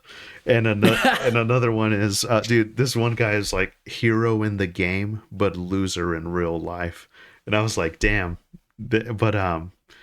But yeah, but one definitely too lately. I've been struggling to get this microphone sounding right. I've been having like some sibilance issues, like the S's and the P's. I'm always working to dial it in and kind of optimize. But yeah, it's just it's tough to find that balance. Yeah, Yeah, yeah. definitely. You want it to be good. You want people to be happy, but at the same time, you can't let the super negative people, get to you, which is easier said Yeah, than done because the first couple negative comments I got, it really did, because I was kind of used to these yeah, people being like, oh, yeah, this reminds me of back in East Commons. And, but then there's another guy's like, you need to touch grass. And I was like, bro, like, why are you going to say yeah, that? But it doesn't really matter. yeah. Absolutely. Yeah. Because I know, Um, if you're confident in yourself and you know that, you've got a busy, successful life and you're having fun, like it's fine. You just have to be comfortable with yourself. mhm. Um, what helps you reset whenever you're burned out? Do you have any kind of special tradition or Mm. anything you like to do Yeah. to? Yeah. That's a really good one. And I mean, we could probably relate as we're talking about classic MMOs. It really has to do with that. If I'm really burned out and I come home and I can log into a familiar game, listen to some music, get my favorite food or some whiskey or something, and just vibe out that way. That's a really good way for me to recharge. And like we keep circling back to it, but the atmosphere in M definitely was doing that for me. Like Hmm. a lot of the B-roll I got from my adventure video was from me doing exactly that. Like I was burnt out, class. I finished a test and I went home and I just wanted to log in and do some Ashira camp solo and just chill, have a good time. And I love how the world can be there for me. Yeah. Yeah, it's great. It's one of those games where you can just log in and just kind of enjoy the world and take it easy for sure. Yeah. Yeah, which Yeah. I hope more people recognize because there were a lot of comments as well about people saying like they think the game's going to be good, but they don't have the time for it. Um, but you know, but it depends on your goal. Like that's what I would say to people. It depends on what you want to do. If you are set on reaching max level and you think that's all there is to do, then maybe you need to reset your expectations and just be Yeah. like, it doesn't matter. I think as I've gotten older, cliches make a lot more sense to me now because there's all these sayings that are so simple, but once you understand it, once you've experienced it, you're like, oh, just like, it's about the journey, not the destination, right? People always say that, but from playing these games, especially hardcore WoW, like it reset my expectations. Like I don't need to hit 60 in raid. If I get to level 40 on this hardcore guy, I'm going to feel really good about it. And I'm going to remember that time I almost died in Maradon because we accidentally pulled an extra elemental and we were like level 52 and we almost died, but we made it. Like that is the journey. Hmm. And that was me just playing for a couple hours on a weekend. It wasn't me grinding every single day. So I hope that people can find the time just to enjoy it with themselves or with their friends. Yeah. 'Cause it's possible. Yeah. Beautiful. And then finally, just a couple more questions to wrap up here. I wish we could go like 3 more Hey man, hours, but it's all good. I have to get to Probably had work. enough of So my rambling. no, this is beautiful. We definitely have to like do another one too in the Sure, future. man. I'd love to. But so if you could send one message to the Monsters and Memories devs, what would it be? Hmm. Yeah. So it's kind of what I was talking about before. Keep doing things by hand. Take your time and create that world that you want to live in. When Sean's designing the city, these are streets that he wants to walk around in. And when they're doing class design, they want to have fun with that class. They want that class to have its own niche, its own archetype. You know, you want to feel useful in your group. So stick to that original vision, and like the right people will find it. I know people keep saying like stick to your guns. Yeah, of course. But I think it matters more than people realize. Yeah, because there's a, like we were talking about with the comments, there's a lot of negative comments to us as creators and also to the game, and that's okay because there's a lot of like-minded people that really enjoy what's happening here. There's a lot of positivity. That's why I made that lights are still on video, because I noticed there were still some negative sentiment, but after being away for a little bit because I was so busy, and then coming back and seeing like all the positive vibes about how people are like, yeah, it's okay, give it some time. Like this is going to be a good product once it's fully baked. That was awesome. So yeah, keep it going, and because there's a lot of like-minded people like us that are happy for you guys, and we want it to be good. Beautiful. Um, is there something that people might not know about you outside of YouTube and kind of content creation? Any kind of like fun facts, only if you're willing to share something that your I guess followers might not know about you. Yeah, well, I guess I'm a bit of a adventurer myself because I've been abroad for about 8 years now. So um I think that's kind of where I got some inspiration for some of my videos, like about risk and traveling to new places and how that works with MMOs. So I was kind of trying to blend how I'm feeling in real life with how I'm feeling in the game. So yeah, it's kind of interesting. I'm at the point now where I can speak about 3 languages, which is kind of cool. Like I just That's went on cool. a I was trip to gonna ask you. Shanghai, so I had to switch back to Chinese, and then now I'm back in Japan. So it's like changing my height to how, or like just these differences that are kind of baked into my brain that I kind of have to change depending on the situation. But yeah, and then here we are speaking in English. So That's amazing, yeah. man. Fun fact is probably my English vocabulary is like going down. So, but it might help with the channel because I find myself describing things more instead of just using a succinct, like specific word for it. Yeah.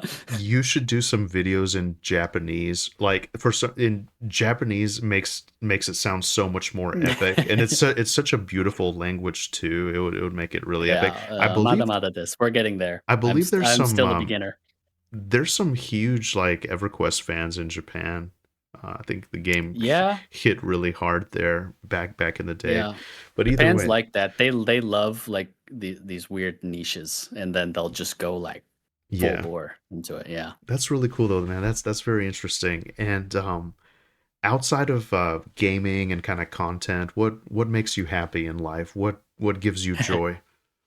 Good food and good drinks and good music. Those things all together. If I can have them all at the same time, perfect. That's probably why playing these MMOs, sitting at home, eating some gyoza and, you know, sipping some namabiru or something, all that together, that's the way it goes. Like I don't want to say I'm a foodie, but I feel the That's most cool. comfortable when I'm enjoying good food and drink and conversation with somebody. So, yeah, I think Japan's a good place for that. Nice. That's awesome, man. Yeah, that sounds like a really good time. Dude, Yeah. I think I think we got it. And of course, so where can people find you? Do you have any recommendations Yeah. on what should they watch first? I'm of course I'm gonna link all your stuff, but yeah. Well, I'm only on YouTube at the moment. So if you want to check out my videos, if you like slow paced, atmospheric style storytelling, then come and check me out. My EverQuest Reflections video is the most popular one. So most people probably just look at that. But if you're interested in Monsters and Memories, I've got some cool stuff with that too. Those are ones I'm really passionate about. So yeah, if you could check it out, that'd be awesome. Okay, sweet. Thanks for having me, Slay. Dude, thank you so much. I really appreciate it. All right, I Yeah. think we got it. I think we got it. Yeah. I think that's it, man. It was just really nice finally being able to talk to you instead of just watching the podcast. Yeah, man, for sure. Anytime, you know.